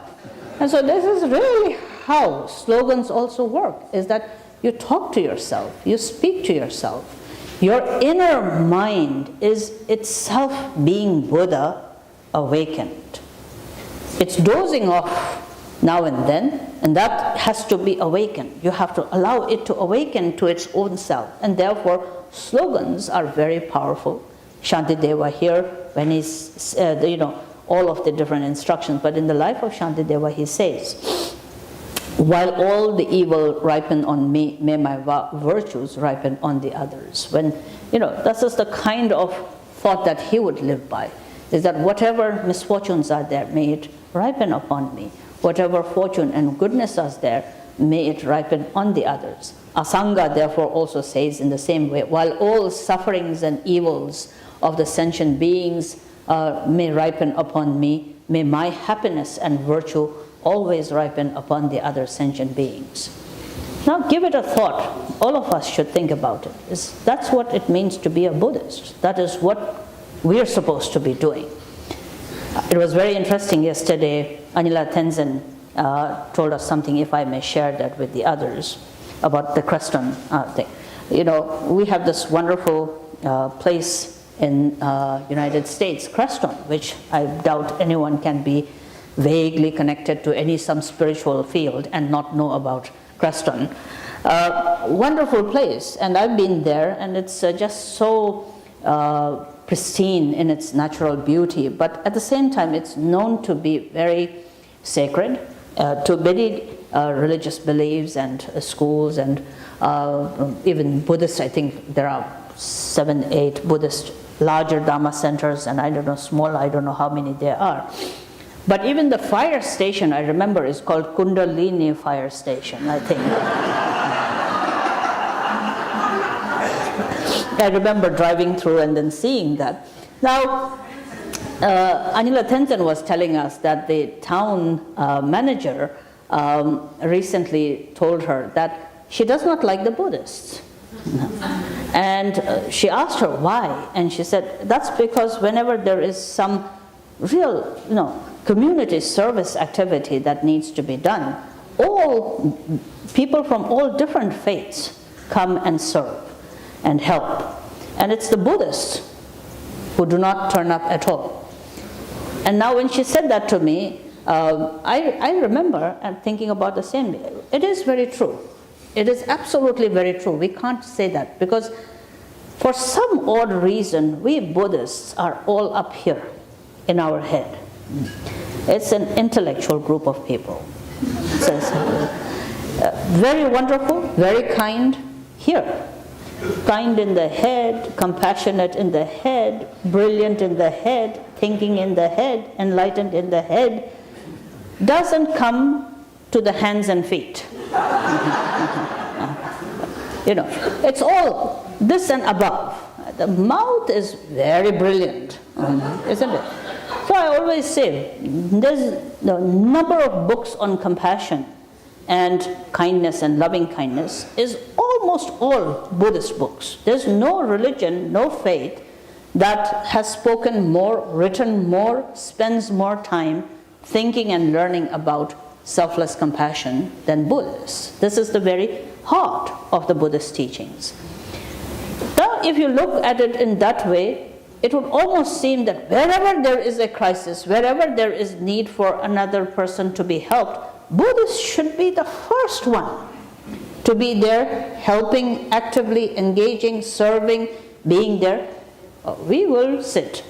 At most, Tonglen practice. Isn't it?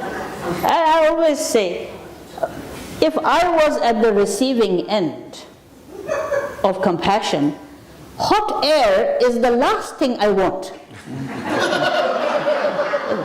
When you breathe out and breathe in and draw the warm breath out and warm breath, your breath I can do without.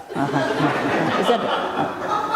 Constructively going there and helping. Now, this does not mean, as I just said, Tonglen is a wonderful practice to train your mind. It's to train your mind. But there has to be relative engagement. There has to be an actual engagement with the others. Therefore, in that way, mind, absolute training, the jogum, the shamatha, the absolute bodhicitta, that has to blossom in such a way that it does not completely it does not allow you to suffer the blockages and the obstructions of hesitation and self-attachment. Earlier we said, I am important, others are important but not that important. The whole purpose of Tonglen and Lojong training is to transcend such self-cherishing that does not hold others as being in any way less important than one's own self. So therefore here, training in the slogans is what we are talking about. When someone like Asanga says, while all the sufferings of the evil of the sentient beings ripen upon me, may my happiness and virtue ripen upon them. If like Patrul Rinpoche says, may my mind be kind, at a certain point you have to then begin to say, the whole point of my sitting is to be kind. The whole point of my following a teacher is to being kind. The whole point of referring to myself as a Buddhist is to being kind. Then the question is, how kind have I become? How much kindness is there today in what I am doing? How much kindness is there in how I speak? How much kindness is there in the way I think? And that is the area which I think is the most troubled area for all of us Buddhists. Is that, leave alone the rest of the world, even in a spiritual community, with like-minded people, Vajra brothers and sisters of the same teacher, reading the same text, receiving the same teachings, even amongst them, do I practice kindness? Is physically, am I kind? Or physically, am I of the same make as we talked about earlier? I am special. I am more important. My needs are an exception. I can't make time for this. But my needs, what I need is more an exception. And therefore, where I want to go is more important than how I can serve somebody else, how I can relieve somebody else of hard work. So this is then about mental training. It's about mind training. Mind training is not just here. Mind training has to transcend physical action. It has to come down to the level of how you speak. It has also come down to how your mind thinks. And in order to bring about that change, therefore here it says, in this way, to truly bringing about a change where you can truly imbue compassion that sees the sameness of the self and the others, training with the slogans is very, very important. So therefore it says, remind oneself with slogans again and again, and in this way train one's own mind. Then the 10th slogan is, begin the sequence of sending and taking with your own self. So this is then the part again of the Tonglen practices. So in this way, 7th, 8th, 9th and the 10th slogan all together are parts of the same Tonglen meditation. So the sequence of sending and taking, if you are doing Tonglen, begin the sequence with one's own self. As the text says, before exchanging one's happiness for the suffering of the others, one should train by thinking. Whenever one suffers, then at that time, within one's own suffering, bringing in the suffering of all sentient beings. Within one's own experiences of happiness, then sending out the happiness to fruition in the lives of all other sentient beings. So that is to begin the sequence with one's own self.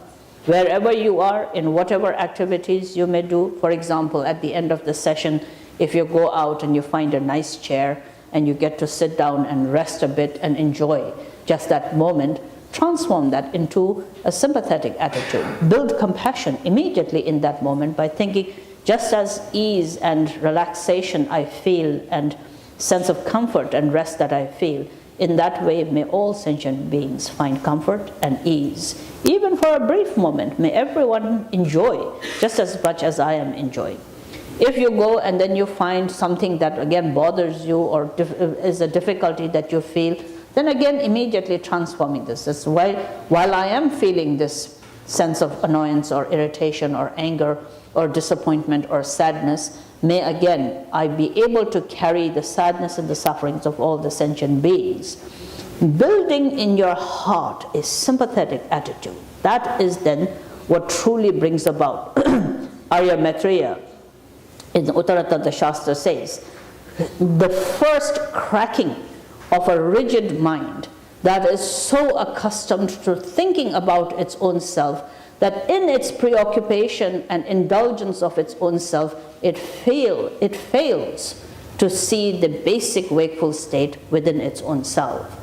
And therefore, in that way, according to Maitreya, the first crack on the self and the hardness and the rigidity of self-absorption happens when there is the sympathetic attitude that understands the sameness of self and the others. In short, bodhicitta and compassion, being kind and loving to the others, is exceptionally important, but it can never happen until you first do not have an understanding of the sameness of self and the others.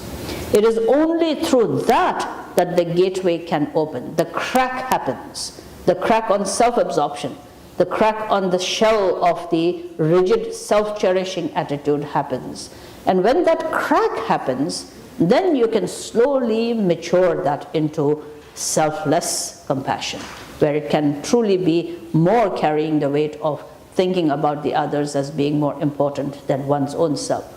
Prematurely going into that can be, I think, a little bit difficult for many of us, because when you are so used to thinking about yourself and less important of the others, and suddenly you have to transition to no self at all, that can be often very discouraging, and one can encounter hesitation and discouragement and fear for one's own self. And therefore, transitioning step by step is very important, and step by step is from thinking only about yourself to thinking same of self and the others, and then gradually progressing to then thinking more of the others than one's own self. So therefore, begin the sequence of sending and taking with your own self by allowing your own experiences to being the basis of Tonglen meditation.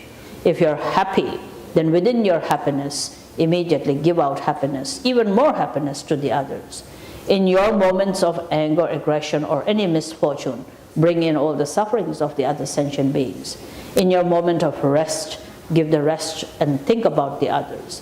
In your moment of peace, give yourself a sense of thinking about the others. In your moment of distraction and ignorance, again awaken to relieving other sentient beings from similar experiences, and in that way begin the sequence of taking, sending and taking with yourself. So these are the first 10 slogans. The first slogan on the preliminaries, second slogan to the 7th on the absolute bodhicitta, and then the 7th, 8th, 9th and the 10th being relative bodhicitta, but relative bodhicitta that supports and enhances the absolute bodhicitta.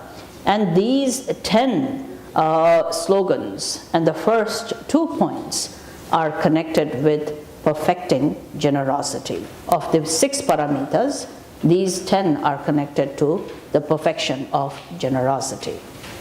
The third point is transforming challenges or adversities into the path of the bodhi, and this then is connected to the third paramita, paramita of patience. It contains 6 slogans connected with the paramita of patience. The second paramita, paramita of ethics, is the global, the whole Tonglen, the whole Lojong practice of 7 points and 59 slogans are connected with the paramita of ethics. So the first point is with the paramita of generosity. Second point, the first and the second point are connected with the paramita of generosity. The third onwards is the paramita of patience. So I will stop here for lunch and then do the third point, transforming adversities into the path of awakening in the next session. Okay.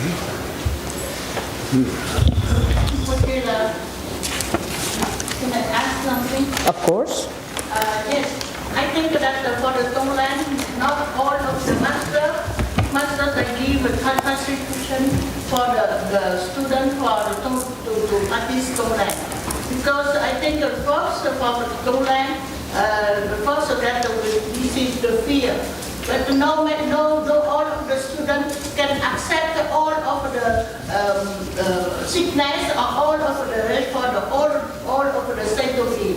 That's why if you can to practice Tonglen and you accept to practice Tonglen, you have a very big heart that to accept all of the sickness which we go. That the first and the fear for your death and for your sickness is only settled. That's why after that it's easier for you to practice all the kind of Yes. absolute.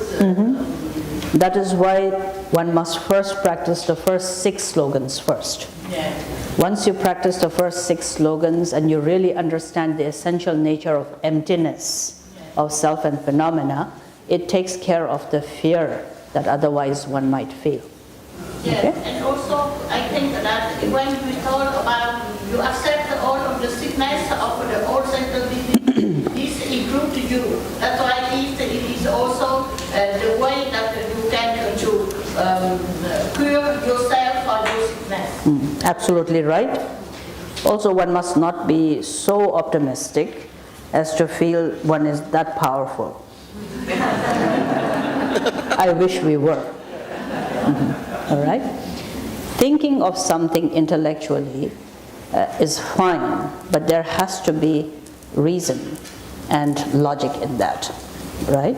So yes, a lot of people do say they are filled with fear of breathing in the sufferings of the others and so forth. That is when you see it emotionally. You know, there's a difference between seeing it from an emotional perspective and seeing it from what is real, what is true, and therefore the absolute nature, and spending a lot of time working with what is mind and the nature of mind is very important. Then number one, you see that the fear is also a projection of your own mind. It's up to you, however it is. And then the other way I always also say, aspiration is very important, and through your aspiration you may be able to benefit a lot of sentient beings and so forth. But one should not suffer the fear so much, either because to think that just your breathing in will truly be able to relieve all sentient beings from their suffering. That's a little bit of too much optimism in your own capacity, isn't it? If that was possible, the Buddhas would have done it a long time ago. Every sentient being has to suffer their own karma and experiences. And therefore, while you ride an aspiration, one must not let it be an entertainment for one's ego. Okay? Yes. question Yes, please. about selflessness. It's really hard. When you go somewhere, Yeah. you go along with yourself. And anywhere you go, yeah, you're going to be there. Yeah. And if you stub your toe,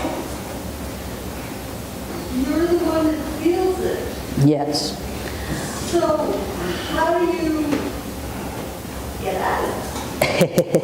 That's a big subject. You know. Easiest way to work with is there is appearance, right? There is appearance and there is the nature of appearance. In Buddhism, when we speak about selflessness, we're speaking in the context of nature of appearance. Okay? Appearance is there, but the nature of appearance is selfless. So what goes is the appearance, but what went is the nature of appearance.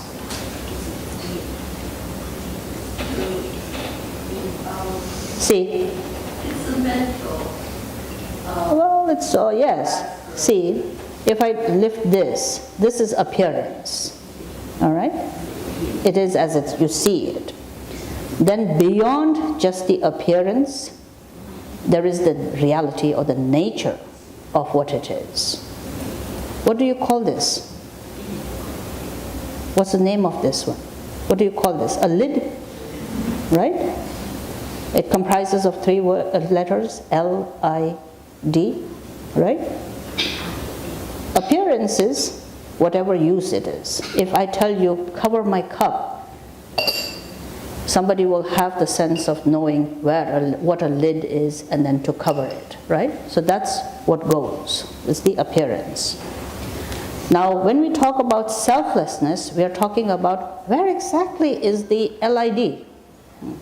Where exactly is the lid? And then you have to sort of look at, it's a temporary name given to something that has been brought about by a marvelous sculptor or whoever designed this, painted this, brought together, made it out of whatever substances, ingredients were used, and then eventually it was called a lid, painted as a lid. So then the breaking down to its real nature is that there is no such tangible thing called a lid, but appreciating the fact that many things came around to building it temporarily called a lid. So, lid and the appearance of the lid and the reality of the lid being so is not a problem at all. You see it, you go, you have a self, that's not a problem. But the problem happens is when I say, my lid. Okay? So in Buddhism, when we talk about selflessness, we are not fighting self. We are not trying to denigrate self. We are not trying to say self does not exist. We are trying to say when more things are attached to it than what is necessary. And then, somebody comes and breaks this lid, then it's called breaking samaya. We make a big deal out of this. It was the Rinpoche's special VIP lid, that you can admire from a distance but can't touch it. How dare you? You have to go through 100 prostrations to then purify. This is the build-up on everything. Likewise, just as we build up on a simple thing like a lid, we build up the self to being more than what it actually is. Breaking down all those components that are more a mental assumption and supposition then what is real is called selflessness. It is. Okay? So let's have lunch with that. Okay. If you would turn to page 25 in your prayer book, we'll do these short dedications.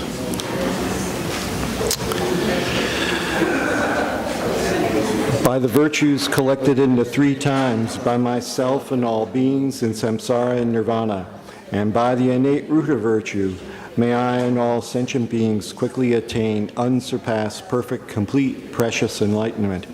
May the teachings of the great Drikungpa, Ratna Shri, who is omniscient, Lord of the Dharma, Master of interdependence, continue and increase through study, practice, contemplation, and meditation until the end of samsara.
and so forth, that I usually have done it in $100 a month segments or whatever might be easiest. And just to be part of that flow of generosity is really, I think, just opens our hearts and feeling part of this center. I mean, it's been a terrific accomplishment on the part of so many to bring this into existence and flow the way it has in the last few years.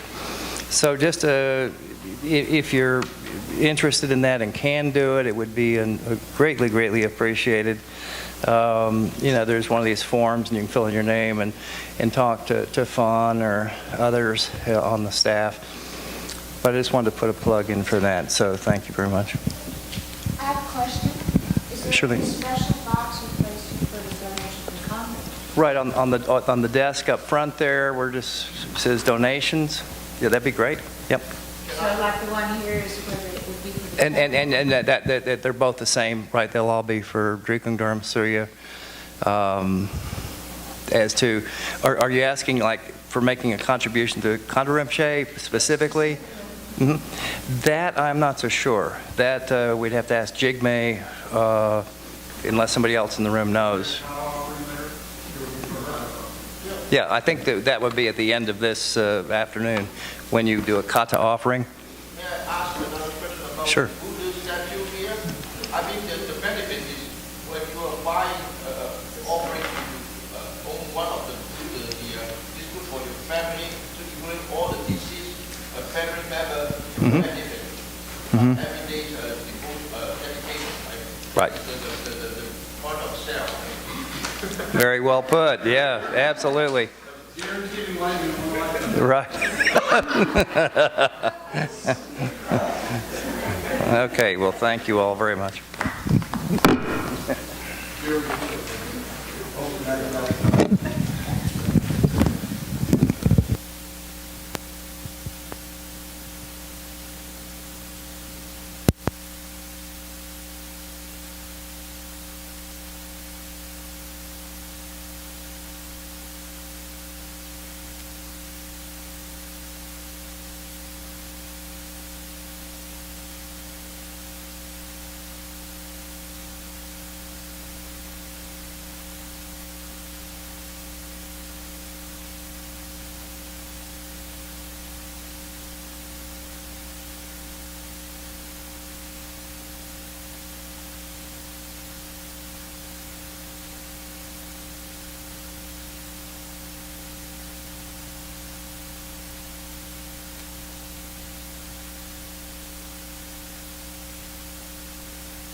Vajrasattva Samaya Manupalaya Vajrasattva Tenopa Tishta Dwido Meba Suto Kayo Mebawa Supo Kayo Mebawa Anurakto Mebawa Sarva Siddhi Memraya Sarva Karma Sutsame Sitam Sriya Kuru Ha ha ha ha ho Bhagawa Sarva Tata Gata Bajra Mame Munsa Bajri Bawa Mahasamaya Sato Om Bajra Sattva Samaya Manupalaya Vajra Sattva Tenopa Tishta Dwido Meba Suto Kayo Mebawa Supo Kayo Mebawa Anurakto Mebawa Sarva Siddhi Membraya Sarva Karma Sutsame Sitam Sriya Kuru Ha ha ha ha ho Bhagawa Sarva Tata Gata Bajra Mame Munsa Bajri Bawa Ma Samaya Sato Tumnam Bondo Yunde Ranayan, the Gendrola Nyan Tabla, Jiji Jagabe, Jumlin Shaja Singa Chat, Lord, Namgadashi Judah Mame, Sharasabolu, Dansaminga, Yunden Janzora Tojet, Sumejan Dagi Josha, Jiguriji Jubenson, Doji. Rangjong, Dragong Hajilo Bensol, Become Join Jikadinje, Ujan Sanjay Niversawade, the Nenamda Kunjarabi, the Drubem of Leraptoa, Jumed, the Nelogonsum Do, Yanzedo Jetana Soade. Lapsum Namda Motajideme, Saben Longojo Jojo, Kalekujem and Hagiwan, Chobal Jansoshim Lasoade, Namda Malan Sabem and Bale, Pemendonzo Lamai, Joso Regis, Ujanlaba, number Jeve Power Sword. Regain Chadabe Menjabje was a Dojin Bogonso, then a Joanji Hero Cabbage, Tijan Konzawanji to Nature, Lamanya Messenger Rumboje, the Sumdisha Sijetam, Jikoson to Jera Jinjan Lapa, Kadin Chambe Shabla Charles Wadan Chujin Shabadan, Jesuiran Kujan Sawai, Giwajon Taki Jesava, Tamjetaki, Janju Jamongo, Jetan Hunjin de Jiji, Janju Tuni Jabadan, Janju Samela Bala, the Arim Jinabat. Tejan Dola Pendendo, Changes of Netijin, the Jindana Labala, Rabai Jindol Habaraje, Tenasunda Koramaton, Joanam Jetanda Wanjade, Tamendrogan and Deji. Semne Chanchon number JJ, do Semne Chanchon number JJ, do Semne Chanchon number JJ, do. So then, continuing from where we left this morning, the third point, transforming bad circumstances, as the handout says, into the way of enlightenment. Nuju digbe comments jingen chanchup langdo juru in Tibetan, as it is said, when the world is filled with misfortune and adversities or adverse circumstances, someone who is fortunate in being able to receive the Mahayana teachings and wishes and aspires to generate thereby bodhicitta and work with transforming and training one's own mind, should then learn to take adversities into the path of awakening, into the path of the bodhi. So that is the 11th slogan, connected with the paramita of patience, and also here the third point, the beginning of the third point. Samsara, with all of its beauty and excellences, nevertheless becomes, as I said this morning, it is not the appearance of samsara that is filled with imperfections, quite the opposite. But nevertheless, sentient beings, not knowing how to establish a truer and a more genuine relationship with whatever appearances arises, imputes upon the appearances, imputes upon feelings, imputes upon sound, imputes upon every experiences its own ego's perception, ego's interpretation and suppositions, and thereby brings about the basis for klesha and karma to arise. So the imputation of the ego's sort of unreasonable judgments and opinions, and from that unnecessarily grasping to some, rejecting the others, duality, and all of the klesha and the karma evolving becomes the basis of suffering and unfortunate situations, because of which then samsara is also known as being filled with suffering, confusion, and misfortunes. So as a result of the karma and the klesha, whenever we, as part of this existence, this world, encounter any of these difficulties or misfortunes, then again, for someone wishing to train one's own mind and to cultivate and unearth the very pristine, pure nature, and from that basis of and realizing that basis of the fundamental nature, find that to being the basis of one's relationship, truer and more sincere relationship with the phenomenal world, then needs to recognize how to transform the nature and the reality of suffering of the world into its advantage, or to allow it to transform into a path of awakening. So therefore here, this particular point is explained better by classifying it into 3 different kinds. And so the commentary says there are 3 ways in which one can transform misfortunes or adversities, challenges, into the path of the bodhi. There is the relative bodhicitta way of transforming adversities into the path of awakening. There is recognizing the ultimate nature, or through the ultimate bodhicitta, transforming adversities into the path of awakening. And then there are what are called special or particular practices that also help a meditator on the path of Mahayana to transform adversities into the path of the bodhi. The first one being transforming misfortunes and adversities into the path of awakening by relying upon relative bodhicitta approach. In this, then, is connected to the 12th slogan, which is Lelen Tamje Chigla Da, drive all blames into one. The 12th slogan here. This is then in connection to how to transform adverse circumstances by applying relative bodhicitta understanding. Now, driving all blames into one, as we have been talking about the last few talks, there is no one to blame but the grasping and the fixation. As I said this morning, if one looks at fundamental nature of whether the perceiving mind or the perception that it perceives, appearances, sounds, and thoughts, essentially the nature being empty, there isn't anything to pinpoint or to hold as being the basis from where karma and klesha, causes of suffering, can arise. But we still manage to create, the karma and the klesha, although there is nothing truly there, but we are still very unique. I think it's exceptional in genuine, ingenuity of the ignorant mind. That where there is no basis for relation, we still find there being a basis of relation. So if that's not hallucination, what is? If that's not delusion, what is? Is that where there doesn't exist something, we manage to color it, spice it up, flavor it in so many different ways. So karma and klesha is not born. Cause of suffering being karma and klesha, conflicting emotions. But conflicting emotions and karma are not born from mind or from the appearance, nor from the sound, nor from the thoughts, not from the phenomena, but simply from the supposition, assumption, that doubt or that sense of supposition that assumes there is something to fixate upon, there is something to hold, something to grasp.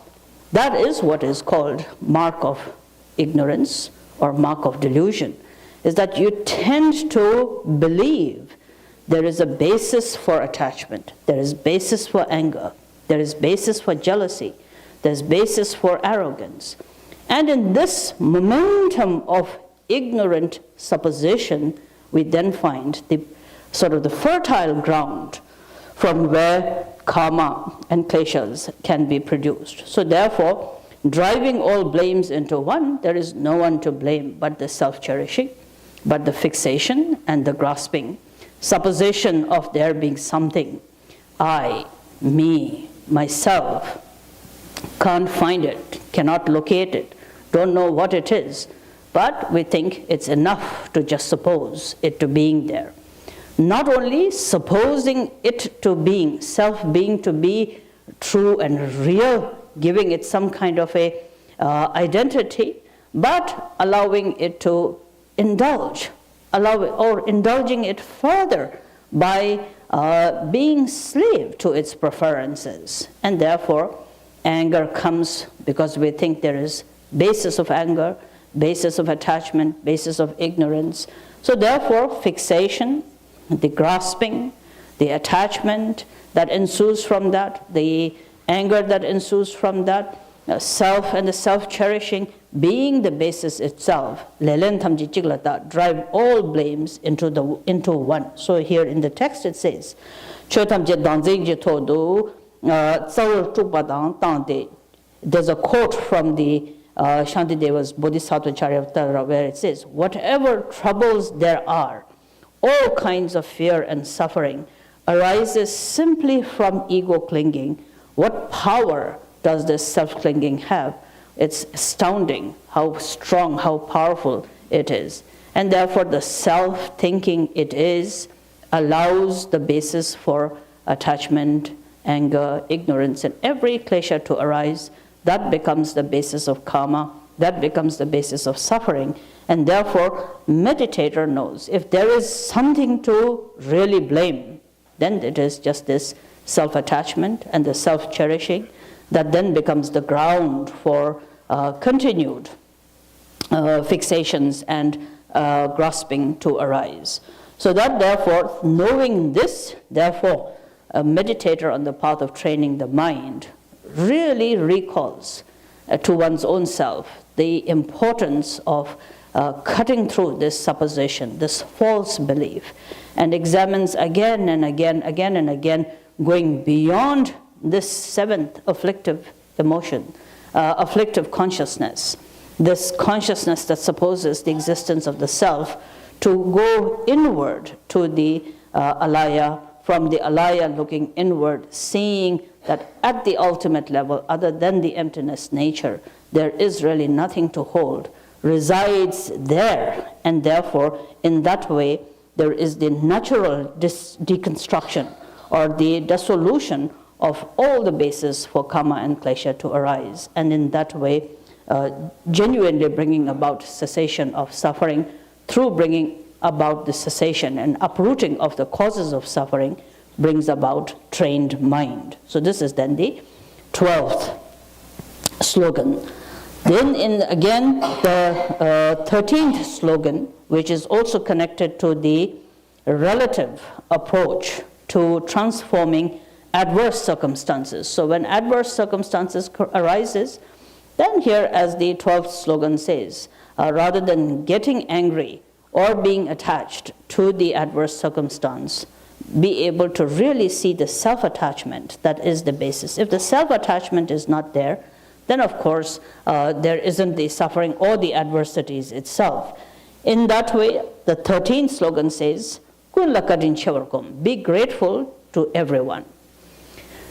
Now, if adverse circumstances can be transformed into the path of awakening, then someone willing to train one's own mind should actually be delighted that you live in samsara filled with adversities. In English, you say, the more the merrier, isn't it? So somewhat like that. Is that where adversities come, as a meditator on the path of Lojong, you should be able to say, oh yes, now this is one more opportunity to really see how much I can come out of my intellectual mind and thinking Dharma intellectually into actually engaging physically, verbally, and mentally, and really seeing, accepting the challenge and seeing how far have you evolved. How far have you evolved in terms of being patient, in being really flexible, in being truly generous, that is the way then the transformation actually must happen. So therefore, adversities are part of this world. Whenever it occurs, be grateful. Be grateful because when any situation arises that provokes your anger, you have to be able to say, okay, this is the time where you have to now see how far you have come with all the teachings through which you can encounter this emotional moment. Here is the moment where then, if you are able to see the empty nature, you would see the empty nature of the thought, anger. If you are able to not see the empty nature but have patience and relate to it relatively, then how far have you come, matured as a practitioner to then have patience in this moment? So in this way, checking oneself to see how in encountering, how far can your mind actually really come out of all the books and notes and intellectual ideas to really see how far you can relate realistically in a truer way with that situation becomes then part of the training. So again, in situation which really provokes your attachment, then again seeing attachment as it evolves in your mind, sort of grateful for this moment that provokes the attachment in your own mind, and you sort of talk to yourself and say, oh, there you go again. There are many great teachers in the Mahayana teachings who really, work realistically. My great grand uncle, I think Rinpoche gi Ashan like grand uncle Shugur, right? Grand uncle, because here is somebody who knows my family better than I do. Chung Rinpoche, great realized master, Chung Rinpoche, my grand uncle. He, although was such a respected and well accomplished teacher, in his life he always literally kept black pebbles and white pebbles on his table. Yeah.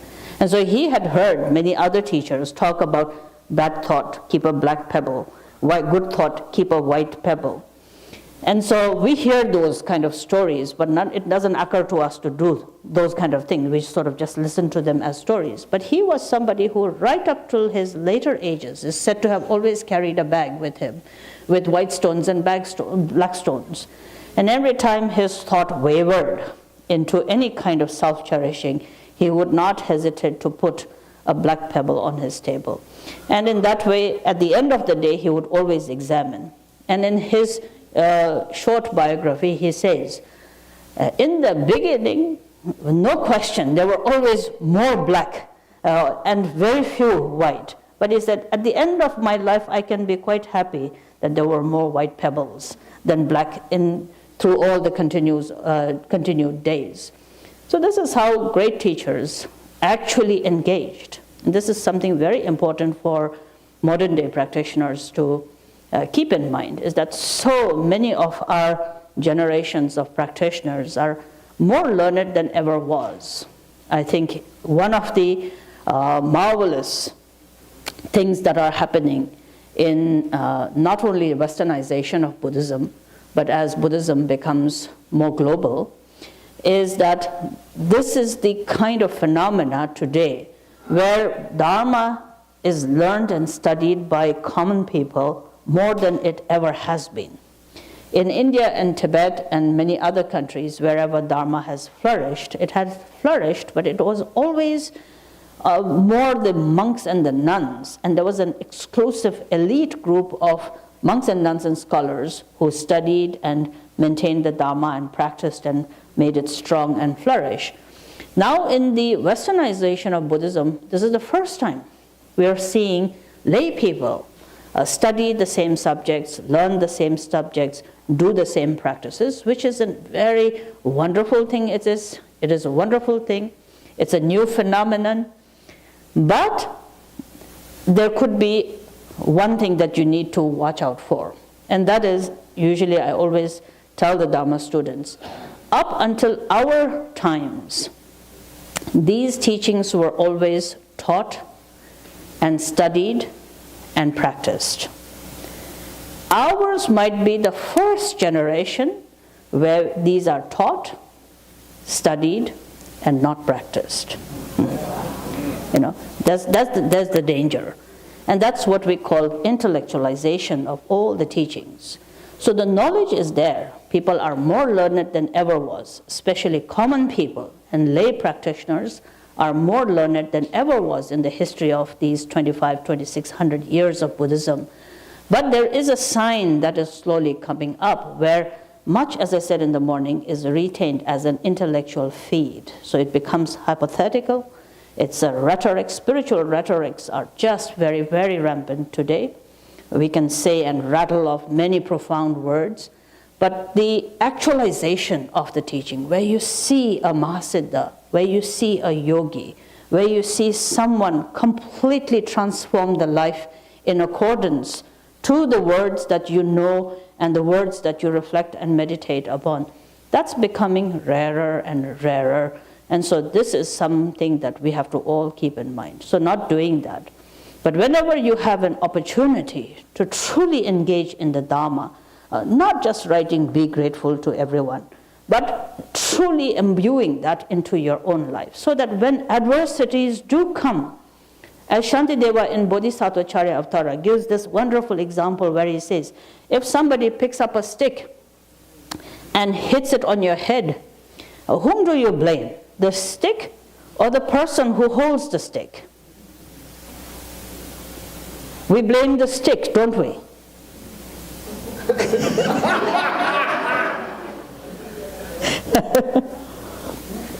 We don't blame the stick. We blame the person always. You never even look at the stick. You look at the person who hit you. Then he reasons and he says, in the same way, when it is the self-cherishing that actually is the cause from where karma and kleshas arise, why would you then blame the person? Why would you blame the situation? You would blame the self-cherishing. Drive all blames into one is about this.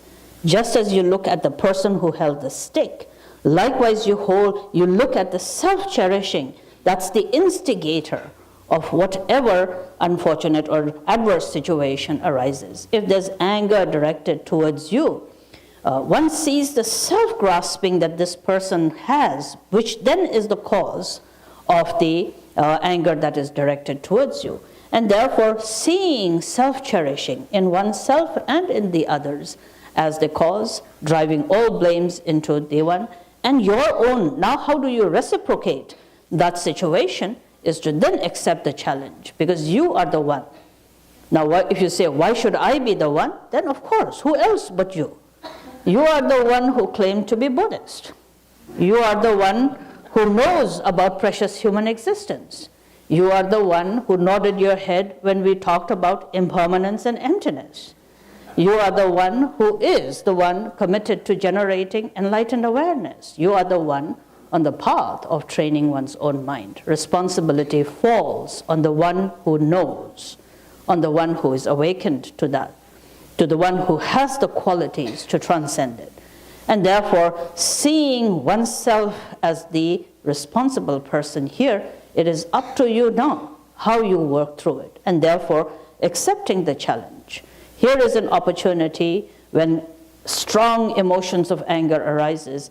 Here is an opportunity now to bring all the words of wisdom to truly manifest the compassion and the patience, not just as words to memorize, but to truly abide within that patience. Then whether you call that shanti, whether you call that patience, whether you call that tolerance, whether you call that zopa, whichever language you may say it, or even if you don't know all of these terms, simply being able to abide within this sense of openness, knowing that, as Gampopa says, there's this wonderful example Gampopa says, no matter how skillful an archer might be, if that archer shoots many arrows, simply remove the target from the pathway of the arrows, isn't it? So even if the archer is shooting, remove the target, and no matter how many arrows are being shot, nothing will hit the target. And therefore, no matter whatever is being directed towards you, anger or desire or whatever it is directed to you, if your mind rests within the awareness of the understanding, it is entirely up to you, making it big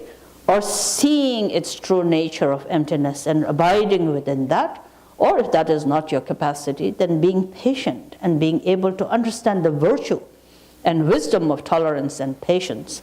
That then immediately diffuses the negative energy and instead produces a constructive energy of virtue and merit. Therefore, to everyone who gives you an opportunity to transform anger into tolerance, attachment into patience, ignorance into patience, ignorance into the wisdom, one should just then be utterly grateful for all the opportunities one has to acquire merit, to train one's own mind, to challenge and see how mature one's own realization of the true nature, the absolute nature, the definitive nature of appearances are, appearances, sound and thoughts are. And in that way, as the 13th slogan says, be grateful to everyone. Then is the 14th slogan, ultimate protection is emptiness. Know that what arises as confusion to being nothing other than the four kayas. And this 14th slogan is connected to the transforming adverse situations from the ultimate bodhicitta perspective. Now, in this handout that has been given to you, I see that it is very beautifully explained. Seeing confusion as the four kayas is unsurpassable shunyata protection. And then it says the four kayas are Dhammakaya, Sambhogakaya, Nirmanakaya, Swabhavika kaya. Thoughts have no birthplace. Thoughts are unceasing. Thoughts are not solid. And these three characteristics are interconnected. Shunyata can be described as complete openness. So it's so beautifully explained, there's not much needed for me to say. In relating to this 14th slogan, there are generally two ways to look at it. Presenting the four kayas as what it is, and presenting the four kayas in relation to one's own self. So therefore, if you take these two brief explanations, these four kayas, as has been written here, refers to Swabhavika kaya, Dharmakaya, Sambhogakaya, and Nirmanakaya. Now, before we get to the four kayas, in all of these four terms, the common word is kaya. Sanskrit word for literally body, but not to be mistaken as body in the sense of form. You have to see kaya as, I think the best English word is appearance. Whatever you perceive, perceptions or appearances.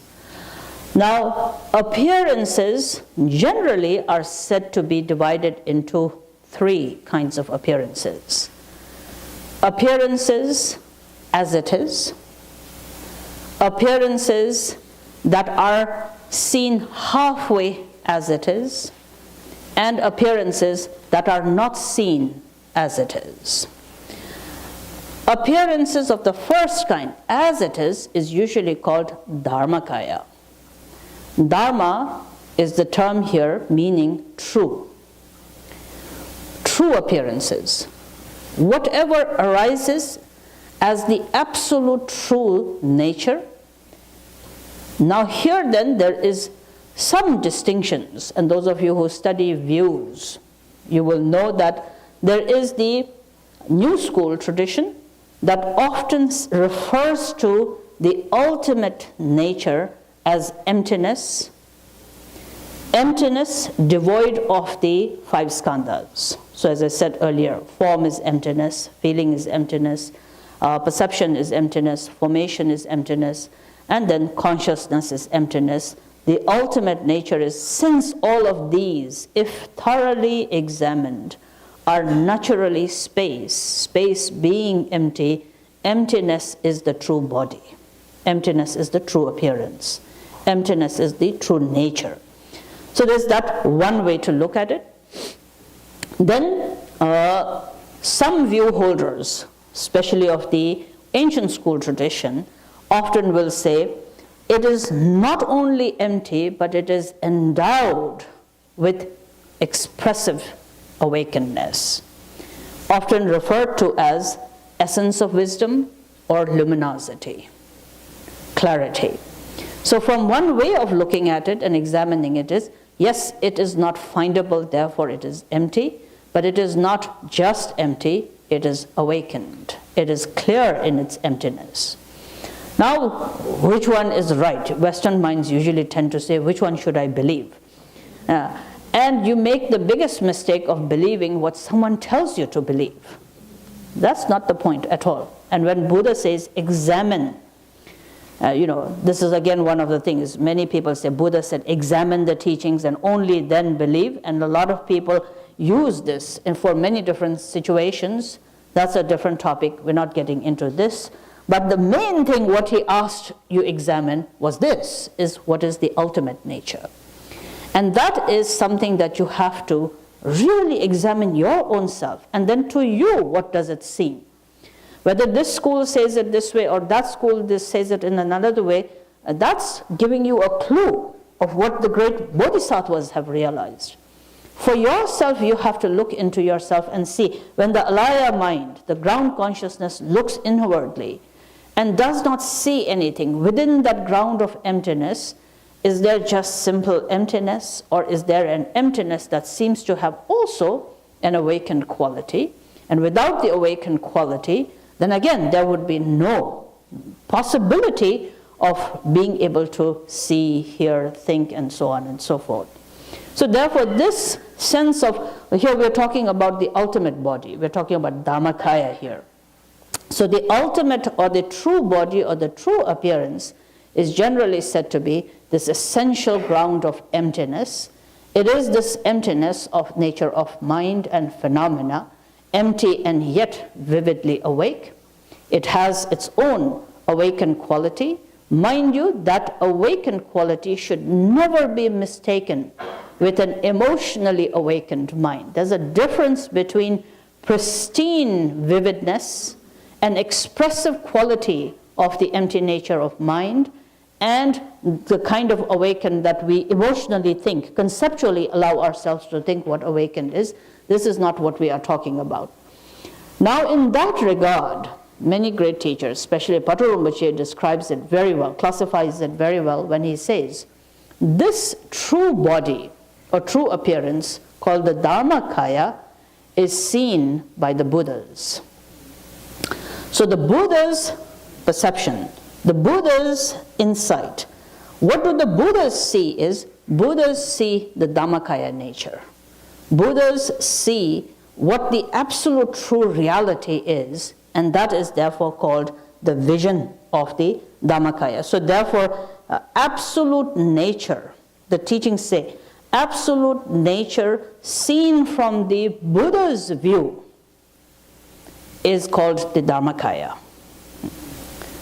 Then there's the Sambhogakaya, which is usually called the Kaya of enjoyment. It is also called the Kaya of luminosity, Kaya of clarity.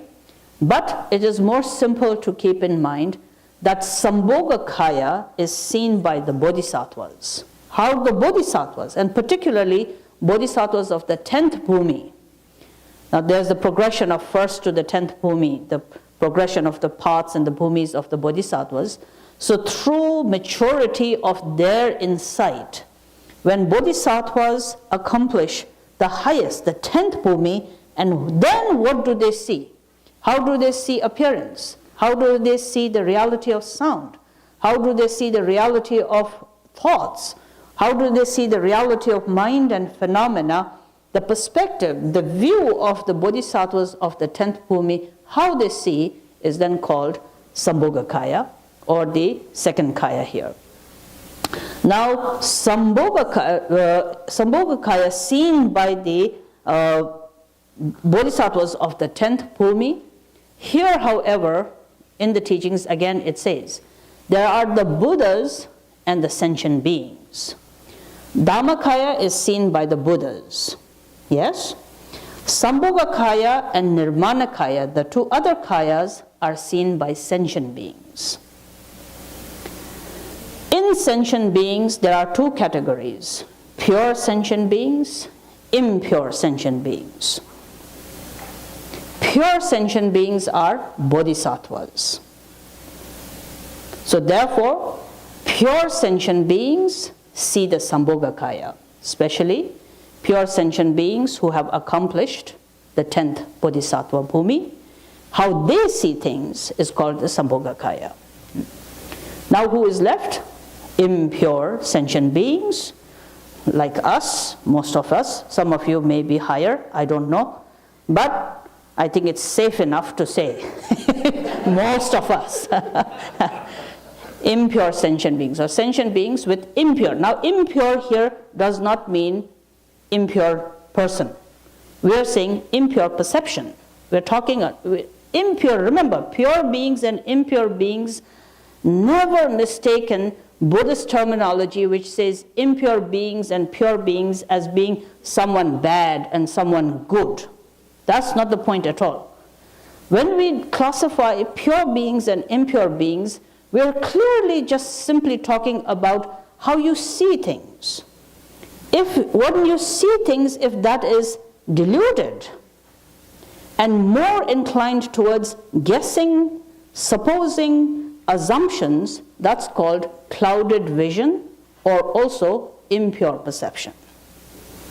Pure beings are those who are able to transcend suppositions and guesses to explore further what the truth is. For example, maybe not the best example, but still, your justice system, judge, jury, the lawyers, the defendant, and who's the opposite? The cross-examiner. Prosecutor, yes. The prosecutor. Now, the whole work of the justice system is to try and argue and reason and with evidence make sure both parties are clearly heard so that the truth can come out. And based upon whatever the evidence are, the truth then becomes the basis of the judgment, isn't it? Most of the time, at least theoretically, that's how it's supposed to work. Pure perception is quite similar to that, is that through reasoning, through evidence, through analysis, through examination, when you supersede guesses and assumption to see things as they really are, when you see once, that's the first bodhisattva bhumi, and then you see clearer and clearer and clearer and clearer lessening of the deluded perceptions, clearer insight of how things truly are. That's the basis of the progression of bodhisattvas from bhumi 1 to bhumi 10. So bhumi 1, bhumi 2, the bodhisattvas bhumi, when they cross from the first to the 10th bhumi, it's not a graduation of sorts. It's just blossoming from a bud to a flower, and the flower then becomes more and more blossomed until it is fully blossomed. Likewise, when the mind sees and sees clearly and sees even more clearly and ultimately sees it so clearly that it is unhindered by any of your own ego's fixations and suppositions, that's called the 10th bhumi bodhisattva's insight to whatever it sees as true nature. That's called Sambhogakaya. Impure beings do not have that, and therefore impure beings see Nirmanakaya. Now, as an example, those of you who are sitting on the chair over there, and you're looking, and all of you, looking at the Buddha statue on the shrine here, how would the Buddha see the statue? How would a bodhisattva on the 10th bhumi see the statue? And how do you see the statue? It's the same thing. Object is neither better or worse. Object is not pure or impure. You have a beautiful saying in English when you fall in love. What is it? Beauty is in the eyes of the... There you go. Right? So when the Buddha sees an object in front, it sees the object, but it sees the reality of the object fully. And the real nature neither obstructs nor enhances what it sees. It is as it is. That's the Dhammakaya. Bodhisattvas, who are pure beings on the path, as they walk through and work through the 5 paths, path of accumulation, path of joining, path of meditation, and then path of seeing. Especially at the path of seeing, when they begin to see clearly what it is, they work their way through. So in the beginning, they see partially. Then it matures like a fully blossomed. Ultimately, when they see clearly beyond all the fixations and the stains of one's own ego mind and suppositions of the ego's mind, they see clearly at the 10th bhumi. However, they do see as it is, but there is a little bit of a stain. And the stain is, they still think it is pure. It's a pure object. Buddha is a pure object. But that there is something that is unstained, and therefore it is pure. Some stain of grasping still is there, particularly that which distinguishes purity and impurity. That's called cognitive obscuration. It's the cognition is there, but it holds on to, oh, I see clearly now. I see purely now. There is not even the I. This is pure. So there's a sense of some small supposition, and that's the distinction between a bodhisattva of the 10th bhumi and the Buddha, is that the Buddha transcends even purity and impurity. Sambhogakaya is still pure is pure. That is still much there. Now in the case of you looking up, then you see a big statue, small statue, nice statue, which statue, many statues, one statue. I wish I had a statue like that. Why do we have to have a statue like that? All of the many different kinds of things that we see. Our perception being very much clouded by objectification and the subjective mind seeing the object that it holds, you're working at the level of consciousness rather than reality. Therefore, it is called Nirmanakaya. Now, Nirmanakaya are again 2 kinds. Pure Nirmanakaya and impure Nirmanakaya. Pure Nirmanakaya is when you look at the shrine and if you prostrate and you see something good in this. You say things like, oh, it's very inspiring, or how wonderful it is. And so when you as a Buddhist walk in, you don't hesitate to view this as a sacred object, right? Now you bring a neighbor from the next parking lot and you bring it, that person sees it and he or she will not have the same perception as you do. Some will be even afraid of it. Some will have some amount of respect, but not at all. But let's say somebody who really has no clue, no idea what it is, won't know the difference between the front and the back of the shrine room. They won't even know that it is called the Buddha, nor be able to associate it with any of the enlightened qualities and so forth. Object is the same, but perceptions are very different. How you view them are very different. Kayas usually talk about perceptions of appearances. Buddha's perception, Dhammakaya. Bodhisattvas of the 10th bhumi, generally Bodhisattvas' perception, Sambhogakaya. And Nirmanakaya are the impure sentient beings' way of looking at it. Now, someone at the level of Nirmanakaya, ordinary sentient beings, those who really begin to understand the reality of what phenomena are, may be able to see even purity in the Nirmanakaya. So just as you see purity in the image of the Buddha, as you work with understanding the reality and the nature of every phenomena, you will begin to then appreciate everything as a manifestation of bodhisattvas. That's why there are wonderful anecdotes, but one of the brilliant, sort of the wonderful anecdotes that's really inspiring is about Dokenzi Yeshe Dorje, one of the great teachers. It is said one day he was visiting a monastery and people lost track of this teacher. They didn't know where he was. And then they found him at the back of the monastery, prostrating to everything. He was prostrating to the well, he was prostrating to the dog, he was prostrating to the wall, he was prostrating. And they thought, well, the teacher must have really sort of gone mad. So something really wrong is wrong with his mind. And the attendants tried to catch him and tell him, this is not the place to prostrate. The way to prostrate is in the front of the temple. You're supposed to prostrate there, not here. Why are you prostrating the wall and the well and so on and so forth?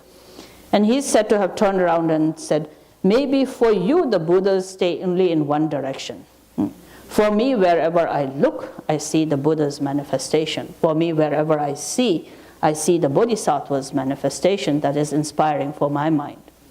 So in this way, realized beings, those who really look at it, then one truly finds a bridge can be a bodhisattva, shadow of a tree can be a bodhisattva, a river can be a bodhisattva, other beings around can be a bodhisattva. So when you say things like, my dog is a bodhisattva, no, we can't refute that, because yes, it's based upon your perception. If your perception is able to see the purity of that object, these are wonderful Nirmanakaya representations that are there for the benefit of sentient beings. The highway is a bodhisattva. It does much more for sentient beings than people on the cushion. Isn't it? So that's perception. It's about what perception, what is reality? It's about how you relate to it. And that is what is being discussed in the context of kayas. So a lot of people have questions about what are kayas? Why do we divide things into kayas? Kayas is about appearance, about bodies. The Buddha sees a body in a particular way. The bodhisattvas see it in a particular way. Ordinary sentient beings see it in a particular way. Then here, therefore, the traversing, walking the path is, we begin to then relate to Nirmanakaya objects. And therefore we say the statue of the Buddha is the representation of enlightened mind. It doesn't mean the statue is something special, but it is about teaching the mind to not see the statue, but to see the enlightened nature. And it is through this then we begin to transform impure Nirmanakaya into a pure Nirmanakaya. Ultimately, we have to not stop there, but go further into understanding the same perception and vision of the Bodhisattvas through the paths and the bhumis, realizing the empty nature of things as it sees, clearly resting within the essential nature of emptiness and clarity, until even the Sambhogakaya dissolves into then each one of us developing the eyes of the Buddha. That just as the Buddha sees phenomena, you and I are able to see. Just as the Buddha is able to hear the real nature of sound, we may relate to the sound in the same way.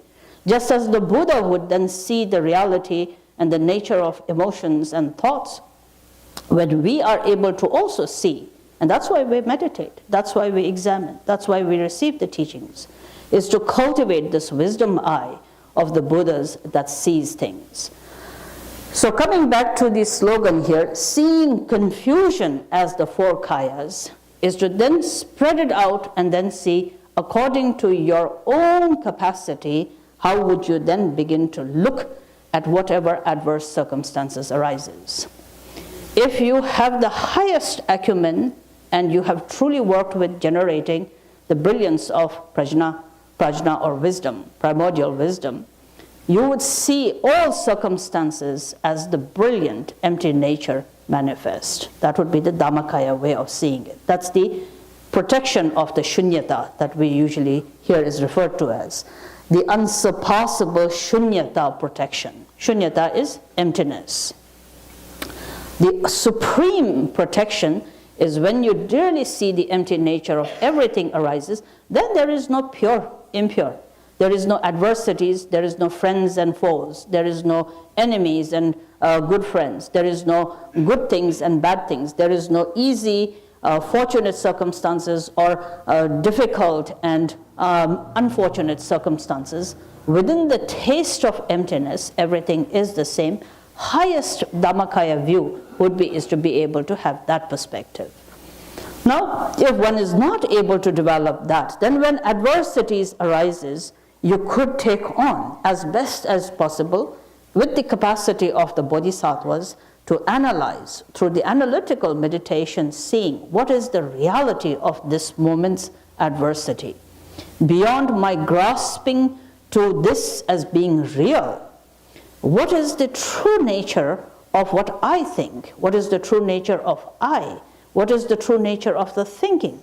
What is the true nature of the object it holds as being thinkable? And then seeing subject is empty, object is empty, action is empty as well. And then within that emptiness being able to dissolve, that would be the Sambhogakaya approach.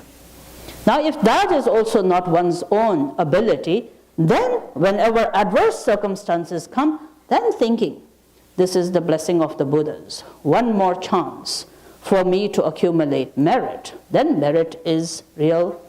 Unvirtuous actions are real. Virtuous actions are real.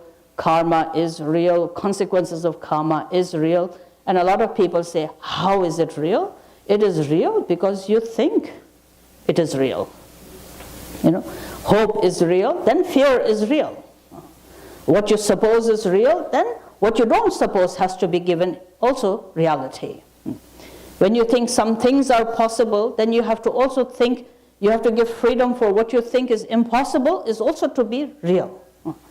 And therefore, in that momentum of reality, then adverse circumstances when it comes, then you see it as blessings. Therefore, to purify one's karma, may I be able to transform that into the path of the Bodhi. And then going back to the relative, being really seeing the blame on the self-cherishing, and then being grateful for everything that arises as an opportunity to transform the negative energy, negative karma into a positive karma. That would then be the ability to take the Nirmanakaya approach to the adverse circumstances. So one way to look at it is in this way. Now the second way in which the same thing is explained is very well given in the handout that has been given to you, and I think it's really clear as it is. It says, thoughts have no birthplace. It's talking about unborn awareness we spoke about yesterday. Ultimate nature of any idea, feeling, perception, or thoughts are emptiness, and therefore it is unborn. Thoughts are also by nature, therefore empty. Thoughts are unceasing, it is therefore impermanent in nature. Thoughts are not solid, and because of these three characteristics, thoughts are empty, thoughts are not singular, thoughts are impermanent. Since it is emptiness, since it is impermanent, and since it is not autonomous, not intrinsic, therefore these three characteristics simply put together essentially empty in nature. And therefore, if whenever you encounter adversities, within this understanding of the empty nature of your feelings, your emotions, entirely, essentially being empty, entirely up to you, how you would manifest or not let it manifest and dissolve into its own true nature is the ultimate shunyata protection, the emptiness protection of how to relate to the adverse circumstances. So therefore, the absolute bodhicitta perspective is to take adverse circumstances and then by really emphasizing, resting within the realization of the empty nature, then from that cultivating the protection where you do not get sort of drowned in the moment's experience of any misfortune or negativities. So this is then seeing confusion as the four kayas, And that then arises as the unsurpassable shunyata protection. Furthermore, then this is the absolute bodhicitta approach. And now the third way of working through the adverse circumstances, which is then connected to the practice, what is called the particular practices or specific practices through which you can transform adverse circumstances into the path of the Bodhi, is then the 15th slogan. 4 practices are the best of methods. The 4 practices are accumulating merit, laying down negative actions or evil deeds as written here, offering to the duns and offering to the dharmapalas. Now to use a slightly different terminology, all of these are correct, but merit, 4 main practices are: first, merit; second, this is a difficult word, shakpa. In Tibetan, shakpa, in English, almost always until now translated as purification, but we can talk about that a little bit later. Then the third is offering of tormas, written as Torma, offerings of tormas. And the fourth is offerings to the dharma protectors, dharmapalas or the dharma protectors. So these are, whenever you meet adverse circumstances, you can relate to it relatively using the first 2 slogans. You can also relate to it from the perspective of the absolute, as we just spoke, the shunyata. And then if not both, then you also have at your disposal the particular practices, these 4 practices. Now it's like a sort of a buffet of different things through which you could transform negative or adverse circumstances into the path of awakening. They are not sequential. It's entirely up to you. It's very important to keep in mind to see that all these methods are at your disposal, and you could, whatever comes spontaneously. One is not higher or better or more advanced or less than any other method. So if you have a real, if somebody is shouting at you and really angry at you, of course, the best would be is to see the empty nature of sound and the empty nature of the mind that hears the sound. That would be best. But if it doesn't work, you don't have to try hard and say it's not working, but it is empty, but I can still feel it. It's not empty. Rather than doing that, you might just as well be grateful and simply work with that in a very relative way.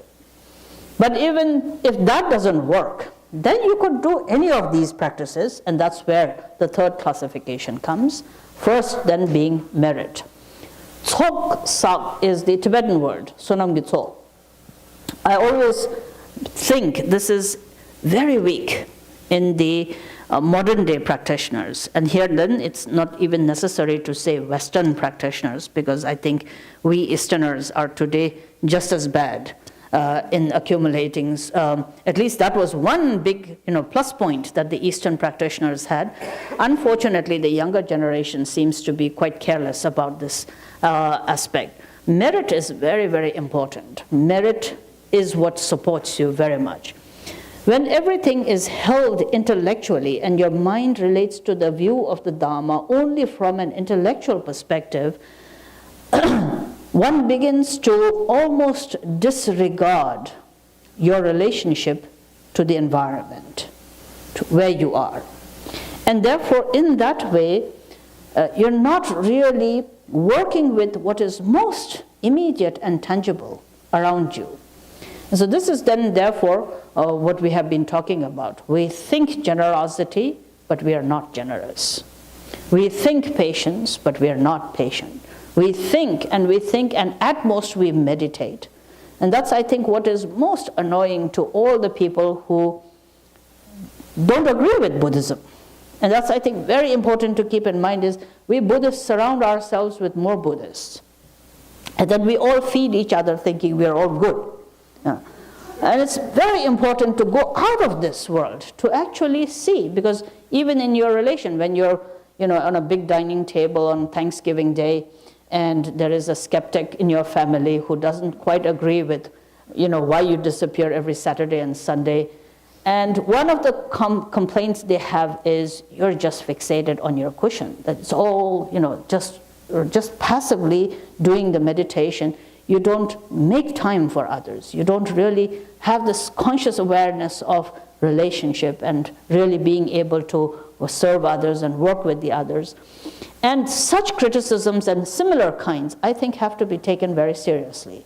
Buddhists have the habit of trying to say, oh, you're ignorant, and sort of your whole sort of concentration is how can you change your old dying grandmother and make her a Buddhist, how to convert your uncle into a Buddhist, how to convert your husbands and wives into a Buddhist, and the children are not going to grow up as Buddhists and so forth. I think more the concentration is to explore what is it that they do not see, what is it that does not really make them understand the value of what you are doing.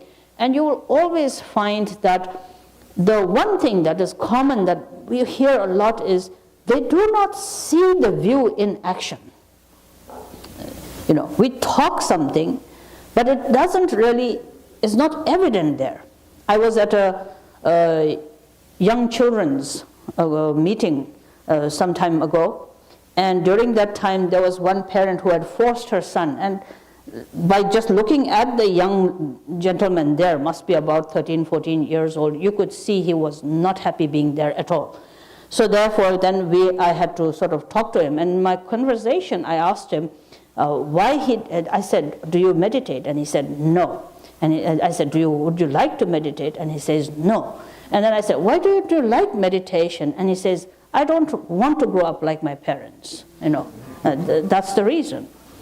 And that kind of thing is very important to keep in mind, is because no matter how much intellectually we understand, if it is not translated into how we carry our body, how we speak to one another, if there is no evidence of the view in our physical body, verbalization, and in the thoughts and the way we contain our mental ideas, then I think that is very, very impactful in the people, and they don't see the change. They don't see, such as what we talked about, is we talk about generosity and perfection of generosity and selflessness and emptiness and all of that. But if you look at soup kitchens or any kind of other, if there's a flooding happening and relief that is being done, how many of us actually go out of our way? Then we immediately think, oh, I'll pray for them. 100, oh, mani bem, mani bem, mani bem, mani bem, mani bem, Buddha bless, Tara bless. It's the Bodhisattva's activity to go and do something. And then when the people do get help, many of us then say, well, I told you my prayers helped. Disregarding the fact that there are thousands of people out there from other faiths working hard day and night to bring about the relief. We still think Buddhists prayed and that is what did the trick. So this is, I think, something to really keep in mind, because that spoils our relationship with our environment, who we are. An environment of a family, environment of community, environment of society within a country, and so forth. So the concept here we are talking about is merit. Merit is about what you put in action, what your physical body does, and how, if it carries the view, physical actions, if it carries the view of compassion, carries the view of selflessness, then that is a meritorious action. If the verbal verbal speech carries the view of compassion, carries the view of emptiness, then that is merit.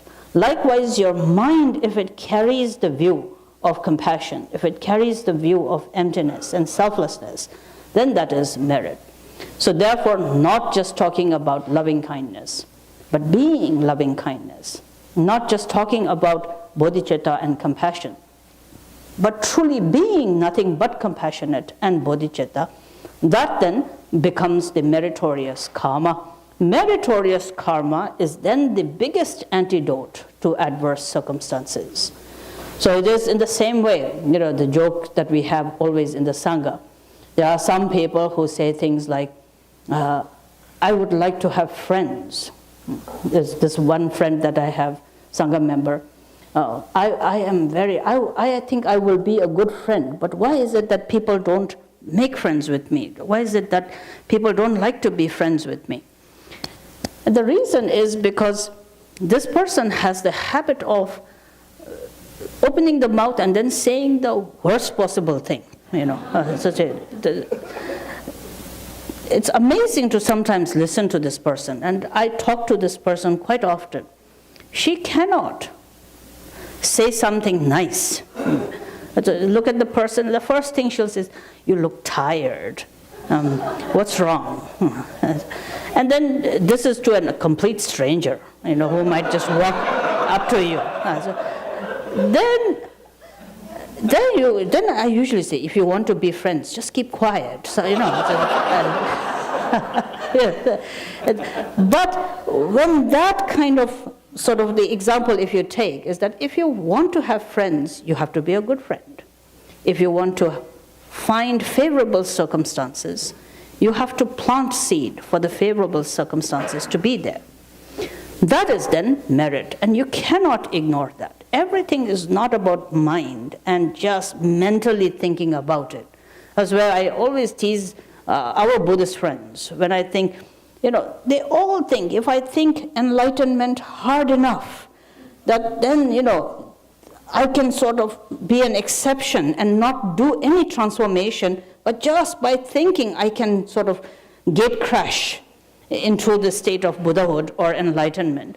And that's why they sit on the chair and sit on the cushion and then think emptiness, emptiness, compassion, compassion, and it doesn't translate into their actions. So that is where karma of merit is missing, and that karma of merit, when it is missing, it then really brings in all the misfortunes and the negative circumstances, the animosity, the aggression, the negativities, all of that becomes even much more aggravated. So it is, for all those who are on the path of training, very important that if you want to transform adverse circumstances, you have to be very conscious of accumulating merit.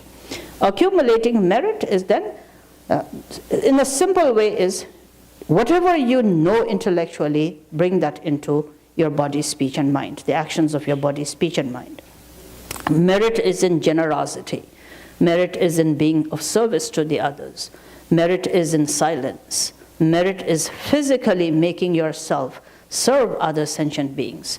Merit is in your mind generating positive thoughts. Merit is particularly very much in generosity. And whatever kinds of generosity that you may be able to practice, one should never let a day pass by without doing things that are meritorious to one's own self. But on the other hand, Shantideva, particularly Shantideva, the glorious master of the Mahayana teachings, he taught the whole Bodhisattvacharya Avatara, which is the most perfect elucidation of how meditators can accumulate merit. Today, because many of you have the means and the resources to be generous materially and so forth, but as far as I know, most Buddhists, even though your mind may want to be very generous, but between establishing large centers and creating sanghas, your savings are actually much worse than many monks and nuns. I know that. And so therefore, generosity, even if you wish to materially, many of you don't have that resource to be generous. And so therefore, I see today the lay community being almost the same as it was during Shantideva's time when he taught the Bodhisattva Acharya Avatara. And he had to speak about generosity to a group of monks and nuns, especially the monks of the Nalanda, who were all renunciates and did not have the material wealth and the resources through which generosity could be done. And so therefore, to actively engage in the meritorious action of generosity, Shantideva's unique presentation of the chapter of Paramita of generosity in the Bodhisattvacharya Avatara contains 7 exceptional practices called the 7 branch offerings.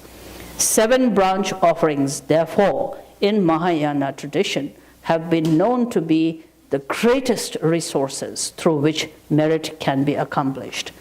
On page, I think, 18, or it seems in some of your texts, it is another page, there is the short mandala offering in your prayer book.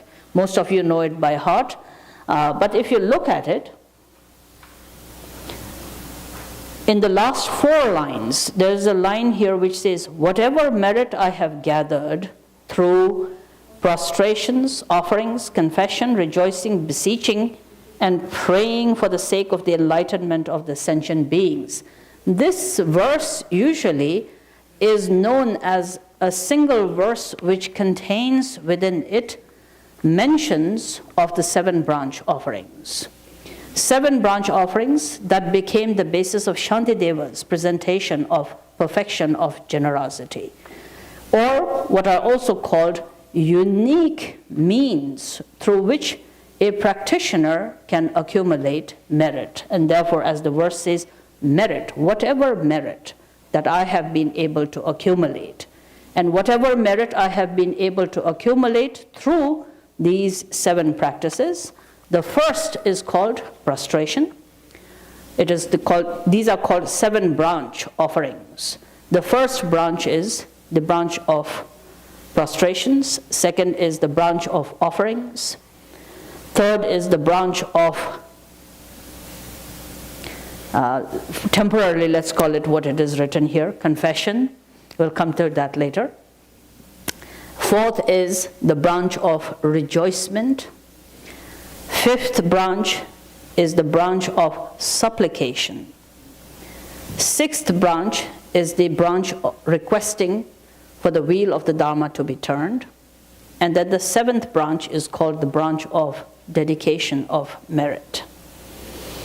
Now, first branch, prostrations. Whether physically you're able to do prostrations or mentally offer prostrations, prostrations is about simply offering your 5 limbs, demonstrated through the 2 palms, the 2 knees, and the forehead, which touches the earth. Now, all of you who do prostrations probably already know the meaning of it, but when you do a single prostration, what is it that you're supposed to be thinking?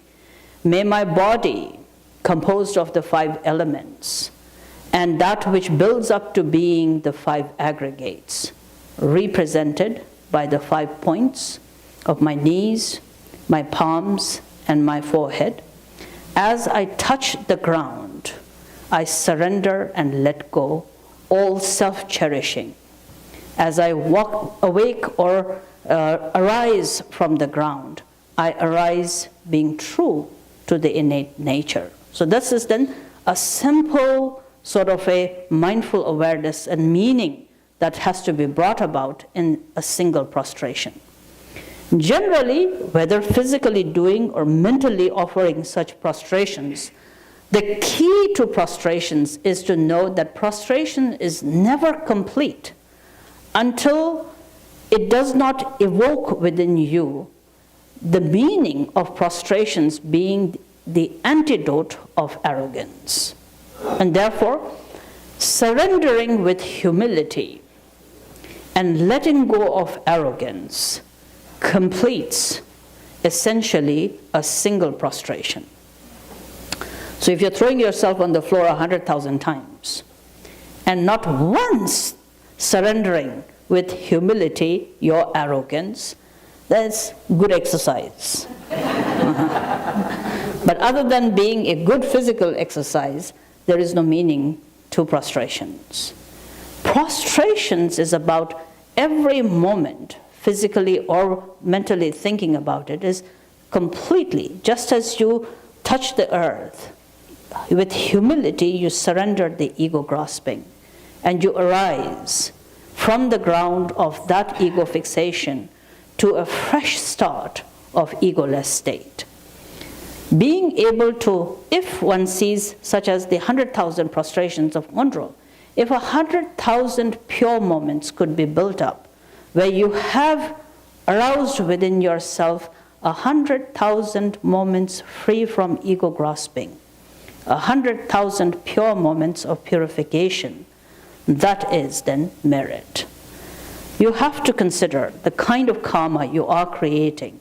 It's a karma of 100,000 moments free from arrogance. So therefore, when teachers give 100,000 as a number, which sounds really much for many people, and it's understandable, but on the other hand, you could say it's nothing compared to the other number of hours and times that you would then spend with the arrogance. So the antidote is very little compared to the mess that we have created. And so 100,000 is just a very gentle beginning to really surrender one's arrogance and ego grasping. So as an antidote to arrogance, the first branch offering is prostrations, whether you're able to do it physically or mentally emanating and visualizing. But to accumulate merit, offering of prostrations as an antidote to arrogance, that is important. So here, again, it should be clear. The merit is not the prostration.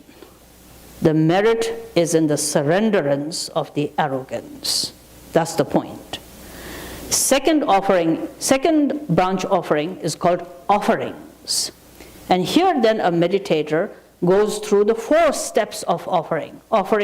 Outer offering of everything conceivably beautiful, excellent, perfect forms, perfect sounds, perfect taste, whatever is in the realm of your senses. All excellent sensorial offerings, visualized, mentally emanated, you offer to all the Buddhas and the Bodhisattvas, and in that way you try to bring about detachment, not being fixated, not being attached. But whatever, mountains and 4 continents and the sun and the moon and all of the subcontinents and then the 7 rims of golden mountains and the 7 great jewel oceans, everything that you can beautifully emanate and mentally generate, making vast, unsurmountable offerings to the Buddhas and the Bodhisattvas, it's a beautiful, gentle approach to letting go of attachment, to begin to really practice a sense of giving without making a big deal out of it. Generosity is always impeded because mind makes a big deal out of it. Mind makes a big deal out of it because there's the ego grasping that consistently makes a big deal out of it. So therefore, Shantideva again in Bodhisattva Charya Avtara says, train to give, let the right hand give to the left hand. Train so that the left hand gives to the right hand.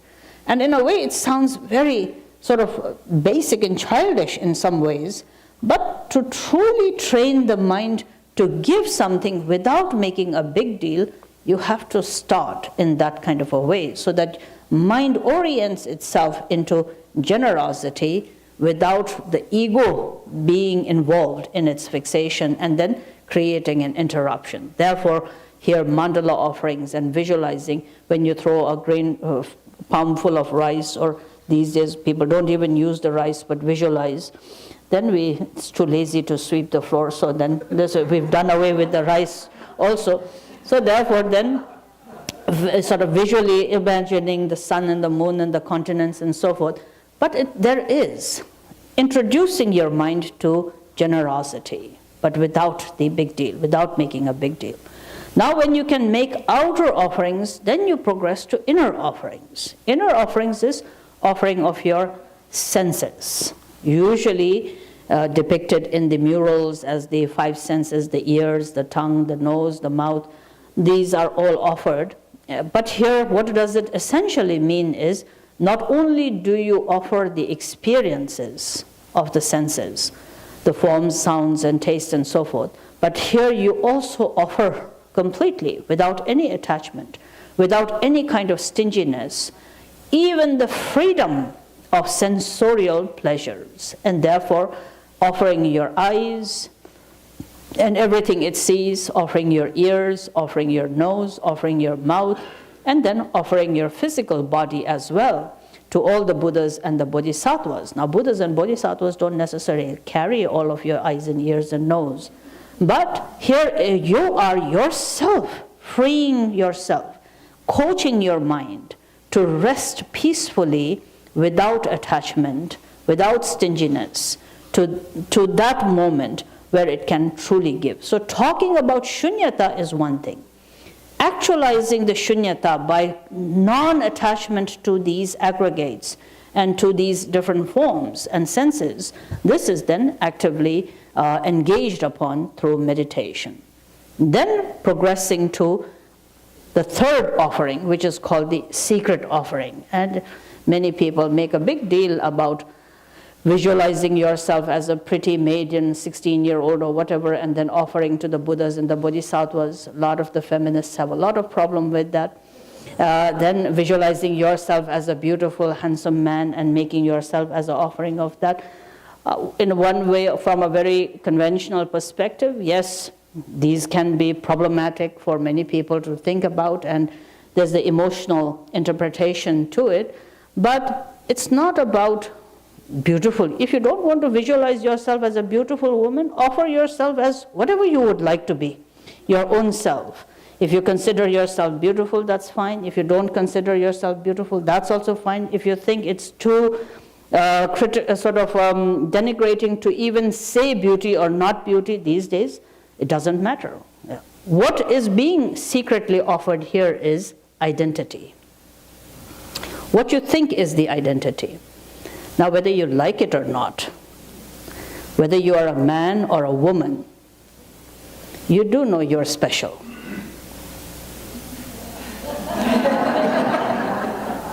Isn't it? So it is the special thing that you are offering at this moment. And the special thing has to be packaged nicely. Right?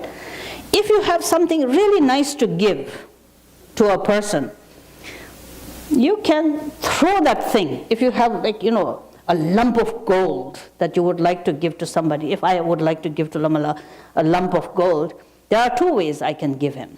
I can put it on a nice plate with a katak and offer, or I can say, here, take it, and smack it on his face. There are these two ways.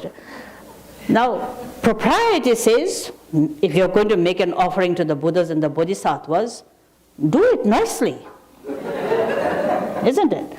And so, poetically, nicely, whatever comes to you. Now, whatever your special identity, however you would like to offer it.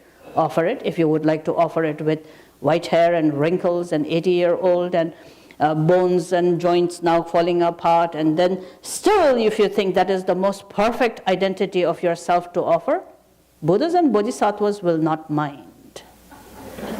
But it does say a great deal about your perception, your attachment, and duality. So therefore, transcendence has to be transcendence. Transcendence of that what is easy for you, and transcendence of that what is not easy for you as well. Yes? My question is, does it have to be physical identity? Yes. Or can we offer mental identity? What's the difference? No, you were mentioning a 16-year-old body. Yeah. So I was wondering, it doesn't have to be material. What about like nice experiences of the mind? Identity, mental identity. No. The third aspect is very much to do with physical identity. One's own self, physical identity. So you've offered all other things, the sun and the moon. You've offered senses. And then it's the physical identity, the ego's base, the home base of the ego, that's being offered. Now, then, however you may visualize, offering that to the Buddhas and Bodhisattvas. Now, what is left? You've offered everything, outer offering, experiences. You've offered all your senses. You've offered your identity. What's left?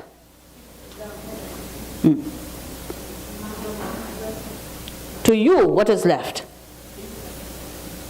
Fourth offering is called the absolute offering, and that is even the ambition of enlightenment.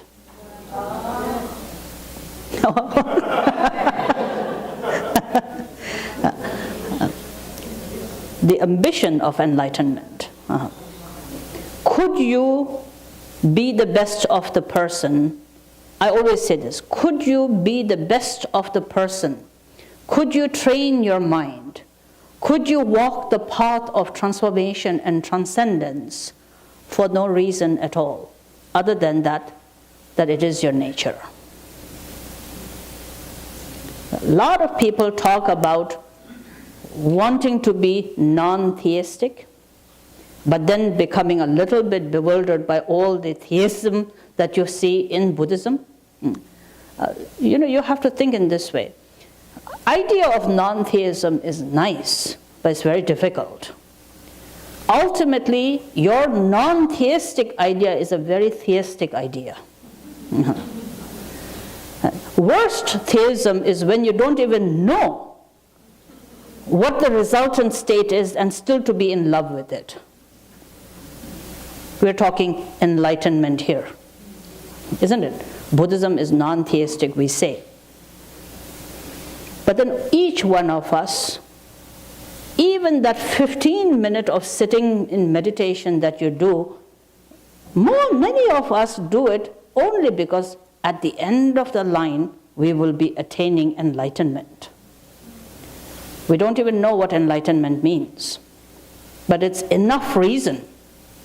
That is a worse theism, I think. At least those who believe I'll be born in heaven have some location in mind, isn't it? Here we don't even know. It's so abstract, so vague. But we hold on, and that is called spiritual ambition. Now, as long as you hold on to a spiritual ambition, you will have enough material or enough substance to conceptualize even that fundamental nature. Then you will see the truth as you wish to see, not as it is. You will color it orange, gold, red, call it Buddhism. And therefore, ultimate offering is to give up even that spiritual ambition. It all comes down to the simple word. Can I be absolutely at peace with my own nature just because it's my nature? Not because of a lofty reason called Buddhism, or being a Buddha, or for nirvanic state, or for enlightenment. Not to delude oneself into conceptualizing even the fundamental nature, transcending spiritual ambition into being able to have the courage to see things as it is, not bringing in even the color of what we think is Buddhism into that moment. That's the supreme absolute offering. So therefore, the second merit is to be able to make offerings. Offer all outward appearances and experiences, offer sense and the freedom that the sense has, offering even one's own identity, and ultimately letting go of attachment to even that spiritual ambition. When fully free from any such attachment, one is able to truly then bring about freedom from avarice or freedom from stinginess, a linear mind that thinks about its own self. Working with offering is said to be one of the most powerful ways of accumulation of merit for meditators. So therefore, here again, just as prostration is an antidote to arrogance, offerings are an antidote to avarice or stinginess and attachment, self-attachment. Third offering is then called confession, which is not necessarily the right translation. We've always had a lot of difficulty with this. Shakpa confession, the third, is about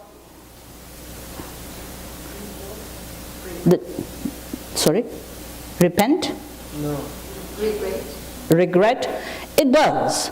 It has to have the four powers involved in it. But here, just to keep it simple, Usually, confession is seen, the third branch offering called confession, is seen as the antidote to anger and aggression. Let's look at it that way.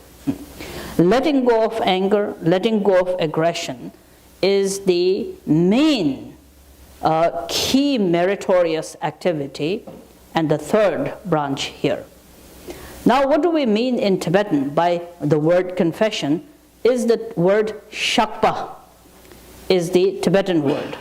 S-H-A-G-P-A, if you're writing phonetics, shakpa. But literally, shakpa means to shed off. An example that I usually find very helpful is, it's a little bit of a gross example, but it does justice to what I'm trying to say. If you spit, I'm glad I make you laugh. If you spit, how many of you will go and pick it up and put it back in your mouth?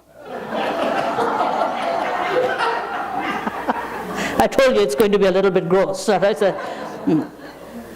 Shakpa, the word, has this kind of a connotation. Is about removing something and then not going back to it again. Now, I'm not so sure that the word confession quite does justice to this word. Within the third branch offering of purification and shakpa, the Buddhist way of looking at it, the sort of the teachings way of looking at it is when the mind, and another beautiful explanation, my teacher used to say it in this way, when he says, when you truly give yourself the permission, when a meditator truly himself or herself gives the permission to know that you will survive without anger, that you will survive and do well without selfishness, is the moment of purification or confession. And the point is this, is when do you permit yourself, when do you give yourself the permission to have the confidence that I will be okay without anger, that I will be okay without jealousy, that I will be okay without animosity, that I will be okay without selfishness. Purification never really happens, even if all the mantras and then the shower of the nectars are purifying you inside and outside, and you visualize Vajrasattva on top of your head for 100 years. And he continuously drops down all of the nectar and so forth.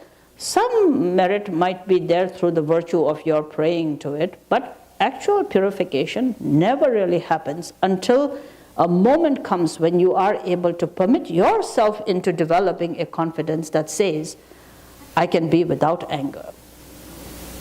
And that I do not need to keep anger to protect my own self. And therefore, at that moment, purification actually happens. The true shakpa actually happens. Yes? I'm thinking of the Christian word, repentance, or turning away from, or change of mind. Repentance and regret and remorse are impetus to purification. They are part of it. And they sort of trigger it into the motion. Because you have to recognize the negative aspect of a negative action, and then you can move forward from that. So those are very good words as well, and we do use it in the context of purification.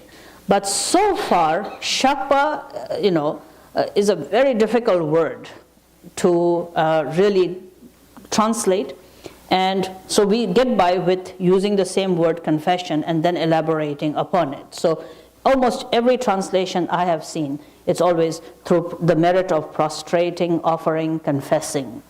And so there is a sense of confessing because you have to sort of acknowledge this is something that is negative, but in acknowledging alone is not sufficient. Oh, the spit I have in my mouth alone is not sufficient, spit it out. And better yet, don't put it back again. And so therefore, when you realize the harmful aspect of anger, and you remove that from your own mind stream, and you develop the courage to know you can be completely at peace and survive without resorting to the anger, then that is this wonderful moment. This beautiful story of the old monk who told His Holiness the Dalai Lama when he was imprisoned by the Chinese for many, many years. And then he came out of the prison, and the first time he met with His Holiness the Dalai Lama, His Holiness the Dalai Lama is said to have asked him, did you ever feel at any point danger for your own self?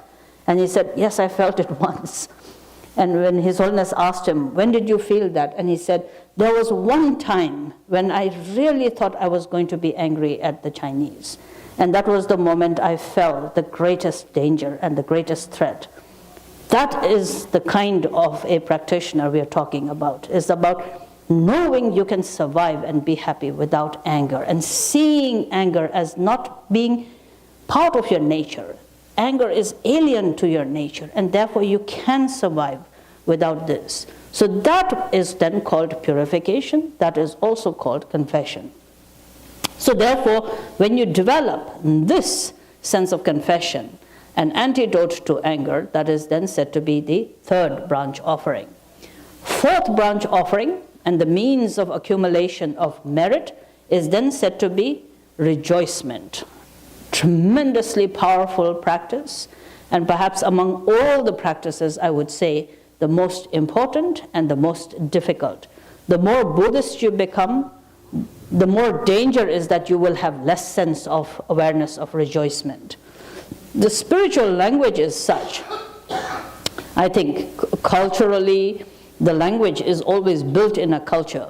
And therefore the cultural influence of language, of even such a thing as Buddha Dharma, makes us sort of, without saying it in so many words, makes us believe in certain things that are not there, such as generating compassion for all sentient beings. And the ego manipulates it. Of course, it's the ego that manipulates it, and we begin to condition our mind into thinking that I am the one in all of this, that it's now up to me. You build yourself, you sort of put tremendous pressure on your own self into thinking liberation of all sentient beings is up to me. Now, whether or not we're going to be compassionate, it's all up to me. So we begin to think, I am the protagonist in this universe. I am the it person, as we say. And so what happens is we become very good at giving, but we become terrible at receiving. Rejoicement has a lot to do with rejoicing in the accomplishment of the others, to being able to really find happiness not only in your ability to give and be compassionate, but generating equal, if not more, happiness when you see others more compassionate than yourself, more generous than yourself, more able than one's own self.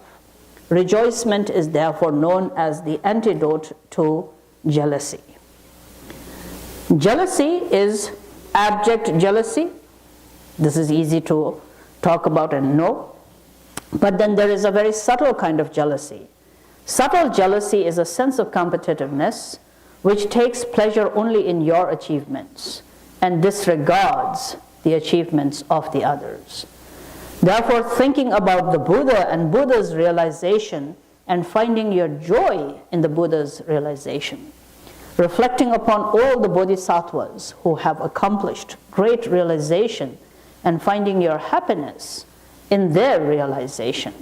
How many of us actually do that? We identify happiness always correlating it to only my achievements. And in that way, again, we tend to develop a sense of competitiveness, and that is then where, even if we do 1 million mantras, usually the biggest instigator for or inspiration for finishing the mantras is because your Vajra brother or sister has done it, and so you don't want to lag behind. I don't know. I think the West is still quite okay. But when we used to do our prostrations, the reason why we finished our prostrations was because we saw someone else finish. If they were doing 100, you would like to do 150. If they were doing 300, you somehow thought you had to do 400. So those kind of, from that moment onwards, we build these subtler energies of competitiveness and jealousy and envy. And these, although are very well disguised, and we don't even acknowledge that within our own selves, but usually it comes out and pops up as when you are happy only when you do it, and you do not generate the same kind of happiness when you see others achieving or accomplishing something wonderful. So therefore, look around you. Wherever you see something good, finding great rejoicement, being able to find your happiness in the happiness of the others. That is then one of the foremost ways of generating the merit, and therefore as an antidote to jealousy. Then the fifth meritorious action is to supplicate that the wheel of the Dharma be continuously turned. Reflecting upon how, to an ordinary person like one's own self, with all the marks of ignorance and unawareness, how the Dharma has infused clarity and wisdom, and that whatever little basic goodness that we are able to generate, it is due to the compassion and the kindness and the wisdom of the Dharma and the source of the Dharmas, and therefore wishing the same for all sentient beings, and requesting and supplicating that the wheel of the Dharma be continually turned for the future generations and for all sentient beings. Thinking in this way is considered to being the fifth branch offering, known as supplicating the wheel of the Dharma to be continued.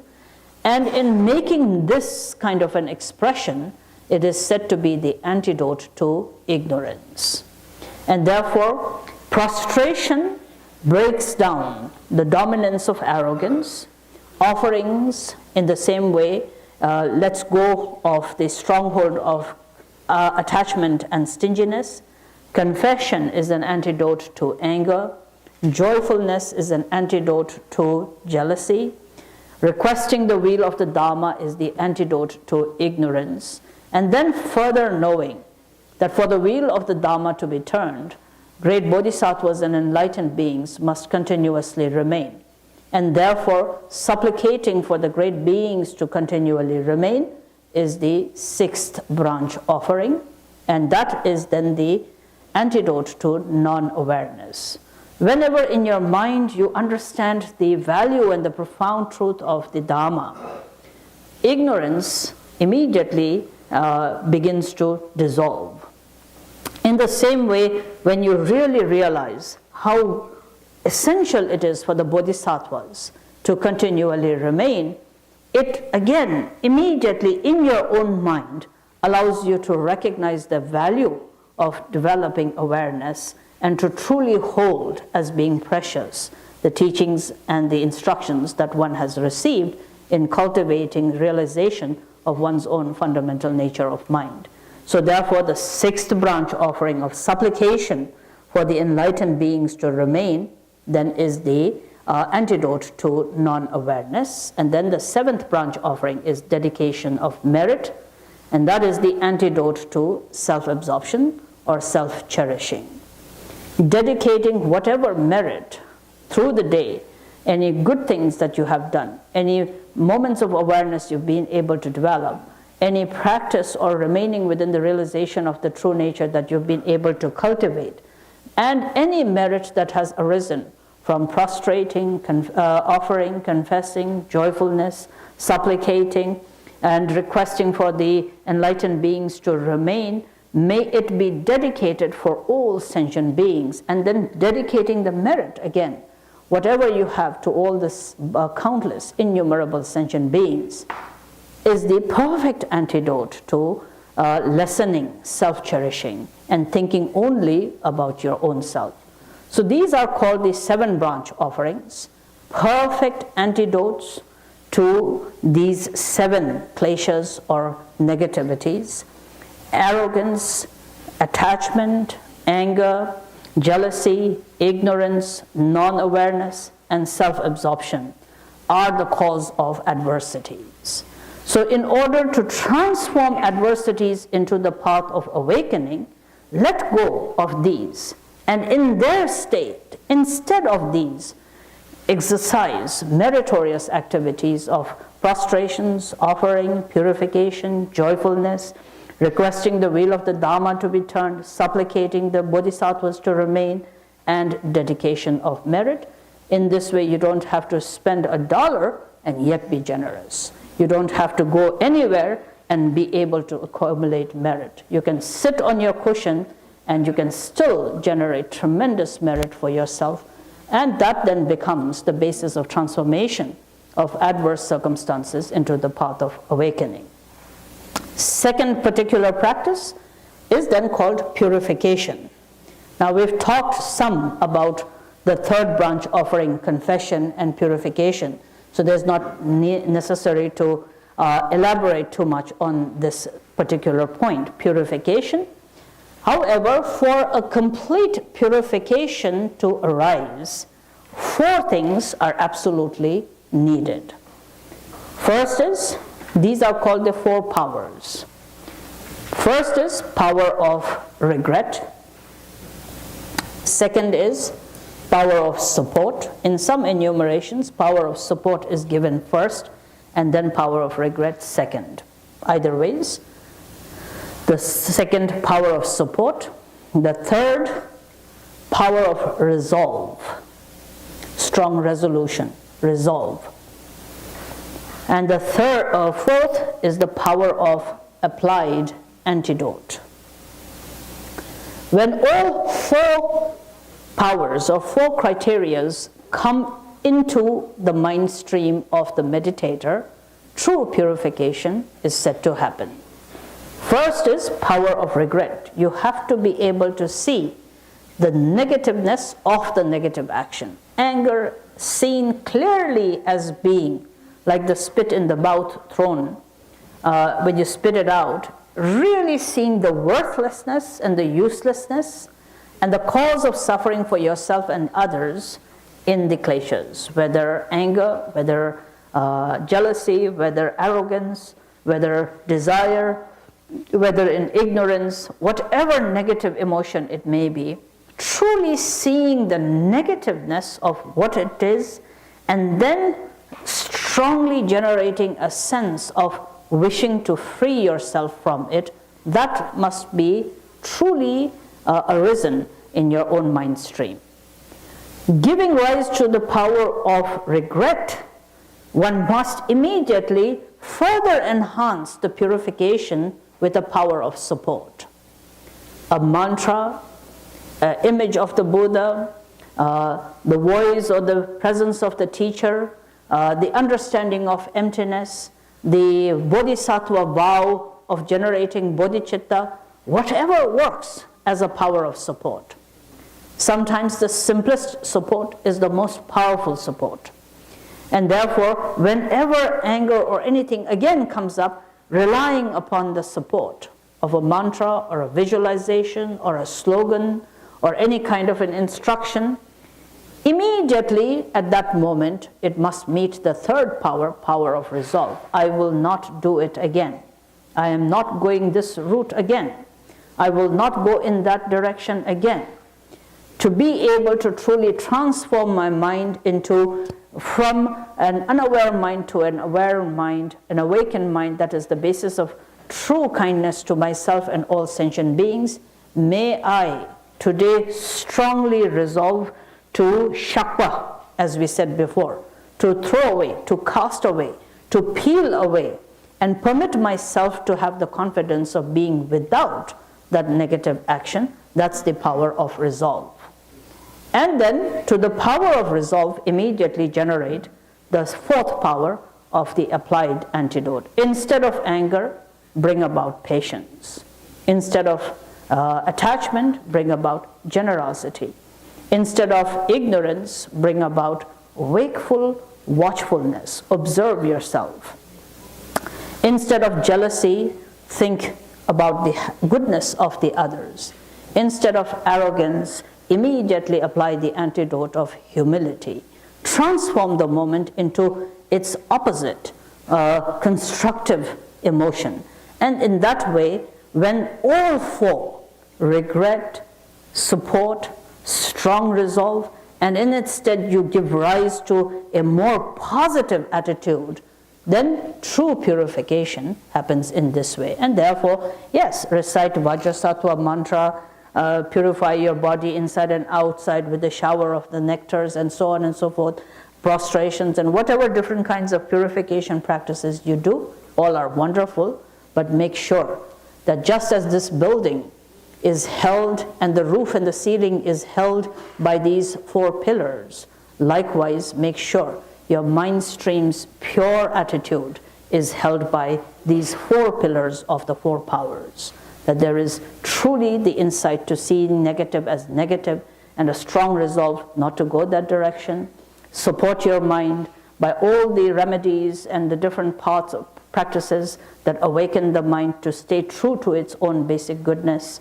Be strongly resolved in not falling back into your own commitment, and always exert effort in generating antidotes. And then when all of these 4 come together, the purification happens. So therefore, when you exert effort in the building up and to really apply the 4 powers and completely purify all of the negativities, that is then a tremendously powerful antidote or a way of transforming adverse situations into the path of the Bodhi.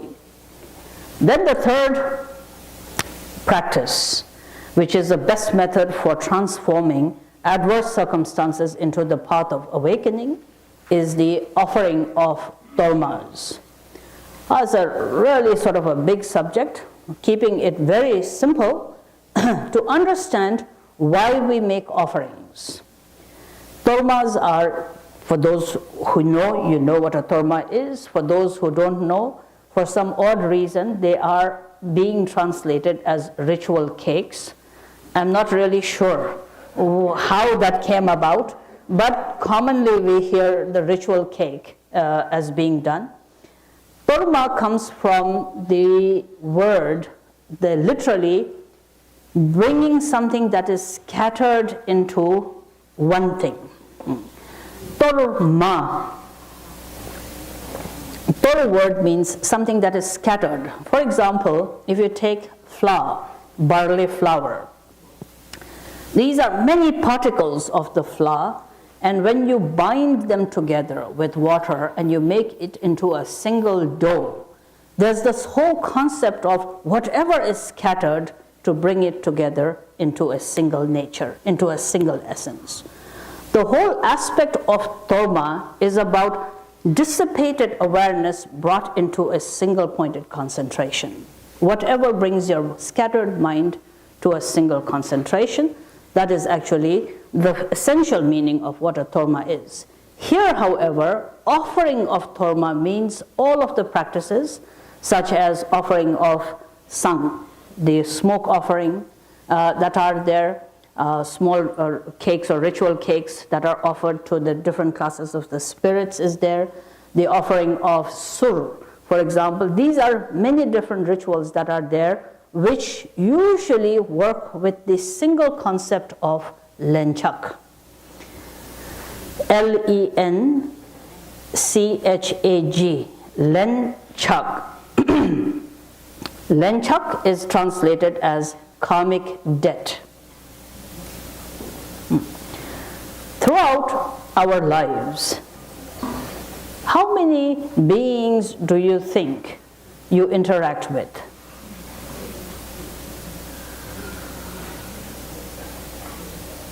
In one lifetime, let's not talk about other lifetimes, just one lifetime, since your birth to now, how many sentient beings do you think you have interacted with?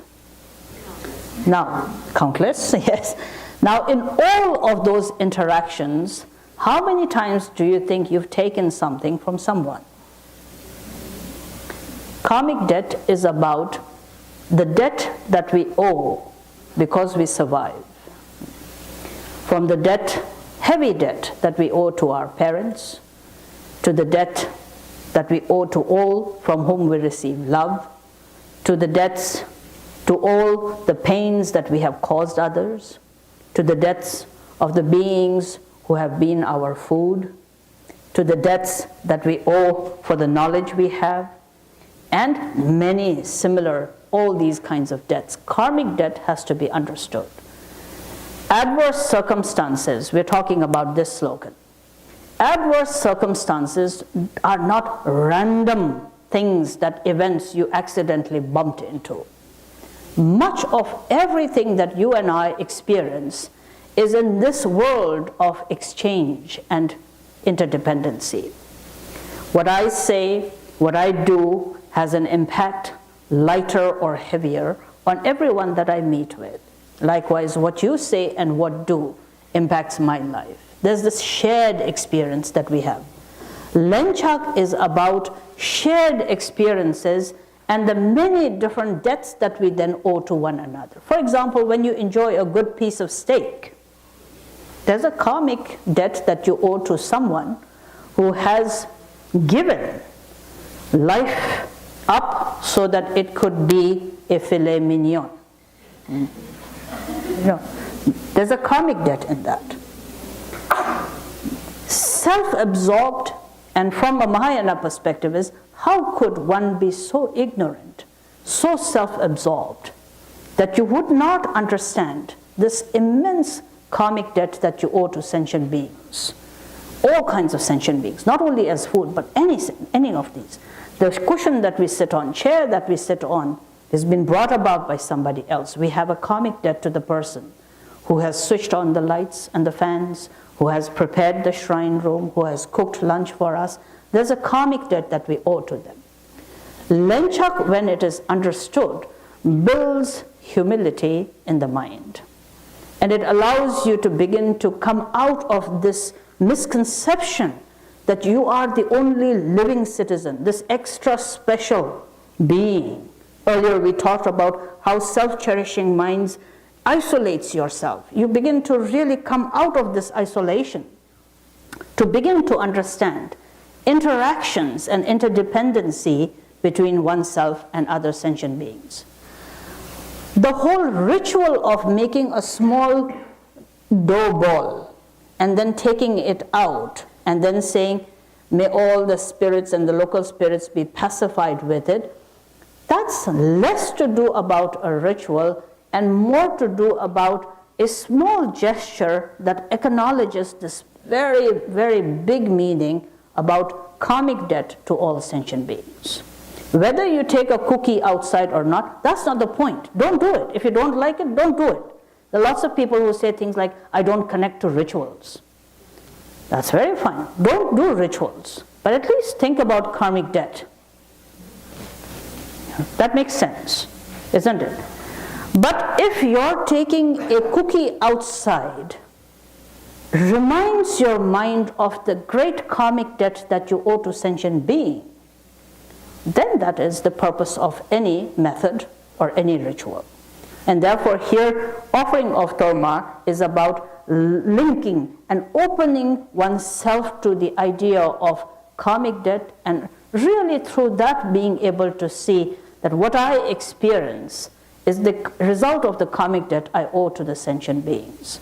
And if you want to transform adverse circumstances, you better start paying back some of that debt to the sentient beings, isn't it?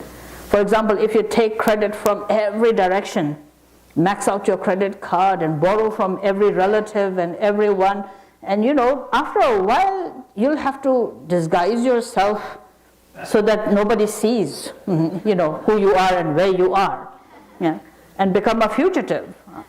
Likewise, karmic debt is also there. It's all sentient beings to whom you owe a karmic debt, making sure you pay back, and that then becomes an impetus to generosity or patience. So yes, my being patient, if that then lessens the karmic debt that I owe to somebody else, then that is, wonderful. It's one debt less.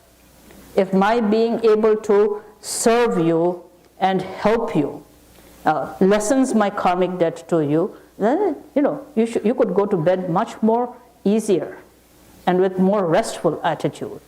And therefore, when you let somebody pass by in the traffic, and you let somebody take the lead, and you arrive home 5 minutes later than the other person, if that pays back some of the karmic debt, you should always be very happy. There is gentleness in that, there is compassion in that, there is patience in that, there is also transforming what could be an aggressive moment, a moment that brings about aggression, into patience and tolerance. It's ultimately working with your own mind and how it interprets situations. So therefore, making small offerings to the Buddhas and Bodhisattvas, making offerings especially to the dons and so forth. Dons are just a terminology for different kinds of spirits and sentient beings. Making these offerings are also wonderful practices because it allows your mind to really be filled, come out of that isolation and self-importance, to really understand interlink or codependency between oneself and the others, and especially the concept of karmic debt. And then the fourth particular practice is the offering to the Dharma protectors. Another very big subject. Dharma protectors is two ways to look at it. Conceptually or from a conceptual perspective, Dharma protectors are all the bodhisattvas who have in their lifetime taken oath and commitment to protect Dharma and Dharma practitioners. Making offerings to those so that their blessings and their presence and protection can then really protect you at times of adversities, when you feel really pressured by misfortunes and adversities, calling out to the commitments of these Dharma protectors who have themselves, in the presence of enlightened beings, committed to protecting Dharma practitioners, is then sort of seeing that you are not alone, but that you are protected by these wisdom beings, by these Dharma protectors, and therefore making offerings and connecting to their commitment. That is a simpler way of looking at what is called offering to the Dharma protectors. Now, essentially speaking, Dharma protection is your own self. There is not so much a Dharma protector out there as much as is your own watchfulness. So therefore, protecting your own mind. Protecting your mind how? Protecting your own mind with watchfulness, watching your mind. Oh, here I slip again. Or here, again, I go into the same habitual ways. Like as I told you, the great master Chung Rinpoche, who would keep white pebbles and black pebbles. In the same way, watchful observance of your own mind. And in today's age, where you all become so attracted to this meditation, mindfulness meditation, which is, I think, very good, and many people teach many different ways of mindfulness meditation. All are very good. But there's one thing. When I remember some 5-7 years ago, when mindfulness meditation was just becoming popular, many people came to us, or people who are teaching from the Tibetan Buddhist tradition, why don't you design a course on mindfulness meditation? Some of us tried, but it doesn't work. Why it doesn't work is because we don't know what is mindfulness meditation outside of everything which is a mindfulness meditation. I really think mindfulness meditation, which is popular these days, are best taught by those who don't know much. No, I don't mean it in a bad way. Who don't know much about all the Dharma, the traditional Dharma that is there. Then they have a language to really relate to the colloquial language and then speak from that. But when people come from a big background of traditional approach of this, it's very difficult for us, and I've tried it. And because what is not mindfulness? Isn't it? Everything is mindfulness. It's not only about this mindfulness. I remember 1987 was the first time I came to United States in Seattle. And I was very excited, and I went to a teaching of Thich Nhat Hanh at that time. And I did a week course with Thich Nhat Hanh. And at that time, I came from a very traditional Tibetan Buddhist tradition where we talk a lot and we make a lot of notes, and there are lots of classifications and 2 of this and 4 of that and so on and so forth. So I took a heavy diary, a notebook and a pen ready to take notes of this. I had heard so much about him. And he was speaking at a Jodo Shinshu Japanese temple in Seattle. He gave this weekend course, Friday night, Saturday, and Sunday. And each session, no less than 2.5 hours, only on how to peel an orange. Mindfully peeling an orange, mindfully eating an orange, mindfully looking at an orange.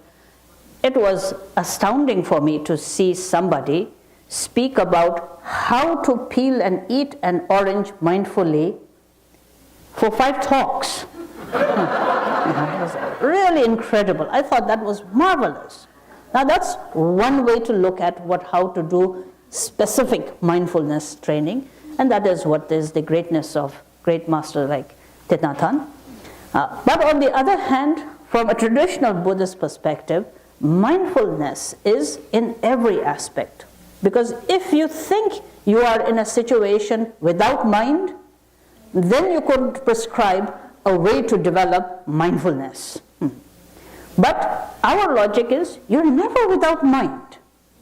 Therefore, you have to be mindful wherever mind is. Whether it is peeling an orange and eating it, to every aspect of your life, whether you're blinking, seeing, thinking, talking, walking, whatever it is, careful observance. When you observe yourself, watching yourself almost as you watch somebody else, you begin to take the first step of protecting your mind. You cannot protect your mind if you do not know your mind. You will never know your mind if you do not watch your mind. Watching your mind is, however, very oftentimes spoiled by 2 things. Either by extreme criticism of your own self, and the second is when you immediately give yourself an excuse, and then sort of instead of watching your mind, you produce an excuse of why you did a certain thing. Both of them should be avoided. Don't try to defend yourself, nor try to cut yourself with criticism. Just watch. Watch how you talk. Watch how you eat. Watch how you interact with people. Watch how you are thinking. When you say how nice it is to see you, watch yourself and then see how true that was, how fabricated that was, how hypocritical it was, or how genuine it was. In watching your mind, you know your mind. When you know your mind, you can then protect your mind. The whole principle of protectors in Vajrayana Buddhism is about this protective principle within your own self. Coming back to the slogan itself, when adverse situations arises, protect your mind. It's not necessary to give a small offering of tea or glass of wine as we do in the offerings of the protectors. You can do that. As I said, there is the whole concept of relying upon the protector's commitment to protect you during times of adversities, and you can call on to that. But more essentially and more accessible to you and more intrinsic to yourself is in that moment of meeting with adversity or any situation, watch your mind. Protect your mind by watching it and seeing which direction it is headed to. And here then when you say, you're not going that way, but you know better, you know about what the reality is, and then you pull back your mind. In that watchfulness, you pull back your mind to rest more within the view of the Dhamma. You are your best Dhamma protector at that time. So therefore, these 4 practices, merit, purification, offering of tormas, and the Dhamma protectors, are the 4 particular practices through which, again, a meditator can transform adverse situations to being on the path, or transform it into the path of realization or bodhi. 4 practices are accumulating merit, laying down negative actions of purification, offerings to the Dons, and offerings to the Dhammapalas. So this is then the 15th slogan. 4 practices are the best of the methods. Then in conclusion, the 16th slogan related to the 3rd point is whatever you meet unexpectedly, join with meditation. Whether you meet with good situation, transform that immediately into true rejoicement, true joyfulness, and an inspiration to do good. If you find yourself being kind and generous and truly selfless and compassionate, inspire yourself by bringing about rejoicement and try to enhance that even more. When you see negativities and adverse circumstances and fear, restlessness, anxiety, and irritation arises, immediately again guard your own mind to let go of fixating upon such thoughts, knowing it is entirely up to your mind's perception and how it sees things. You can blow it up or you can diffuse it in its energy at this very moment, reflecting upon the shunyata nature, empty nature of the thought or the experience, abiding within it. Again, whatever situation you meet unexpectedly, bring it down and join it with meditation. So in this way, these 16 slogans and the 3 points are what we can do, I think, at this moment. That brings us to the 4th point, showing the utilization of practice in one's whole life. And I think this is the point which we can stop with for this time. The 4th point has 2 slogans, practices to do in this lifetime and practices to do during the time of dying. Very essential 5 practices to do during lifetime and 5 practices to do at the moment of death. And as I said, on the first day, teachings are very well translated. Try to read it, receive it from other teachers. One should always receive lots of teachings from many different teachers so that you can gain the sort of the viewpoint from different sources. And there are wonderful teachers already here, and as well as the center. So I think many of you from the different centers as well can continually explore. And we keep the aspiration that if not all 59, at least 16 of the first are something that we can start our journey with of training one's own mind. Maybe when you come back. Let's see. Yes. Thank you very much. So I'll stop here. And thank you to all of you. Especially thank you to Charingla and Seringla and Tsewang Sola. And there's your whole family, Kwang and Fon and the whole family that seems to be so encouraged and enthused about serving the Dharma. And so that's very rare to see a whole family hold the whole Sangha together. I wish you all good luck, to all of you. And it's wonderful to meet with all the lamas here, and both the Kemala and Anila Tenzin, good friends. And of course, so when there is such a gathering, wonderful things will definitely evolve. So thank you very much. I've had a very nice day, and I said I'm not so far away at the moment, so it's down the road, but I will be now thinking more often of all of you and what you're able to accomplish over here. So thank you. Thank you very much. Yeah, so and thank you for translating. So thank you, Khandro, Rinpoche, and on the behalf of Rigung Damashoya and everyone here, we would really express our sincere gratitude for your love and compassion. You've been on the road for 2 hours, even though it's a short travel, but you have a very hectic schedule in there. Everywhere in Europe, and also especially you've been rolling Lotus Garden is about an hour and 45 minutes or 2 hours away from here. But you work out the scheduling with Jigme and also Annie to trying to work out that you come up here to give a very precious teaching to everyone. And so we'd like to express our most sincere gratitude. So for everyone here, you know that I think that all the teaching, when you learn practice teaching from Khandro Rinpoche, study alone, learning alone is not enough. You know that. So you have to be able to want to contemplate and apply to everyday life and make every single moment, every minute of our life meaningful and beneficial, meaning that, like Khandro Rinpoche say, that you have to, I would say, apply your mindful awareness on your body, space, and mind every single minute. Meaningful means that you, at that moment, you put others before yourself. Then I think it will make, you can make a good progress, and you can gain some experience, eventually realize that. Then I think that Rinpoche will be very happy. Look at that, what she wants to do. And then, so that way, we supplicate Rinpoche to come back here next year.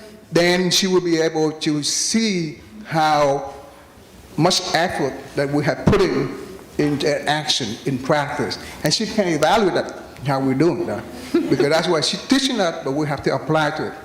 And that really makes happy for that.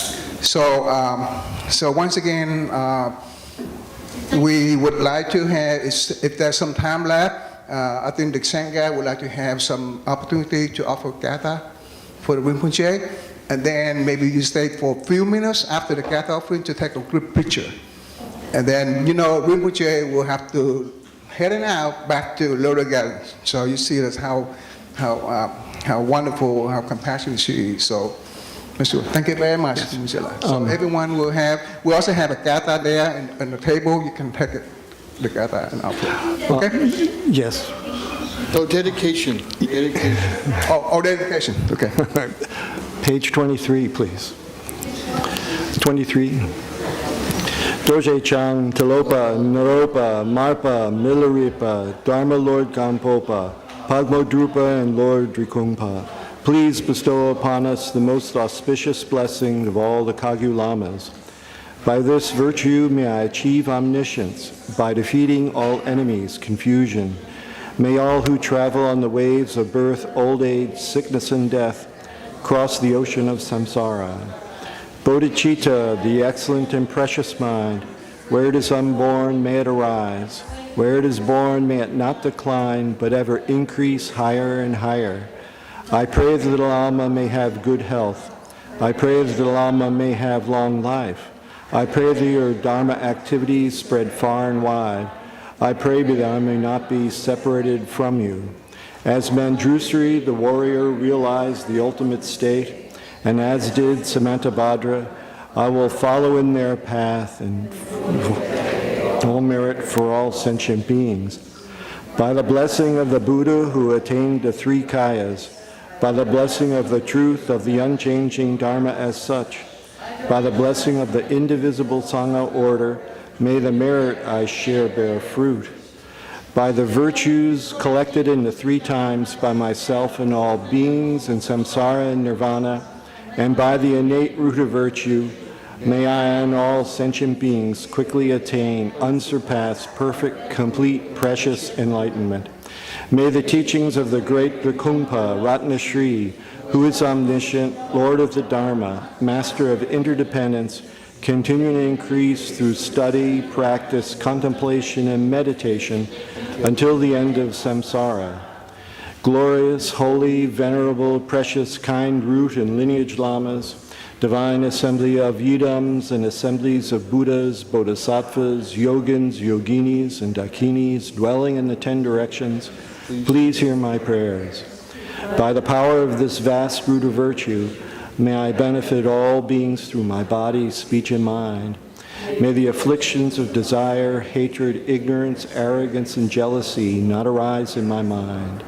May thoughts of fame, reputation, wealth, honor, and concern for this life not arise for even a moment. May my mind stream be moistened by loving kindness, compassion, and bodhicitta, and through that may I become a spiritual master with good qualities equal to the infinity of space. May I gain the supreme attainment of Mahamudra in this very life. May the torment of suffering not arise even at the time of my death. May I not die with negative thoughts. May I not die confused by wrong view. May I not experience an untimely death. May I die joyfully and happily in the great luminosity of the mind as such and the pervading clarity of Dharmata. May I in any case gain the supreme attainment of Mahamudra at the time of death or in the bardo. Thank you.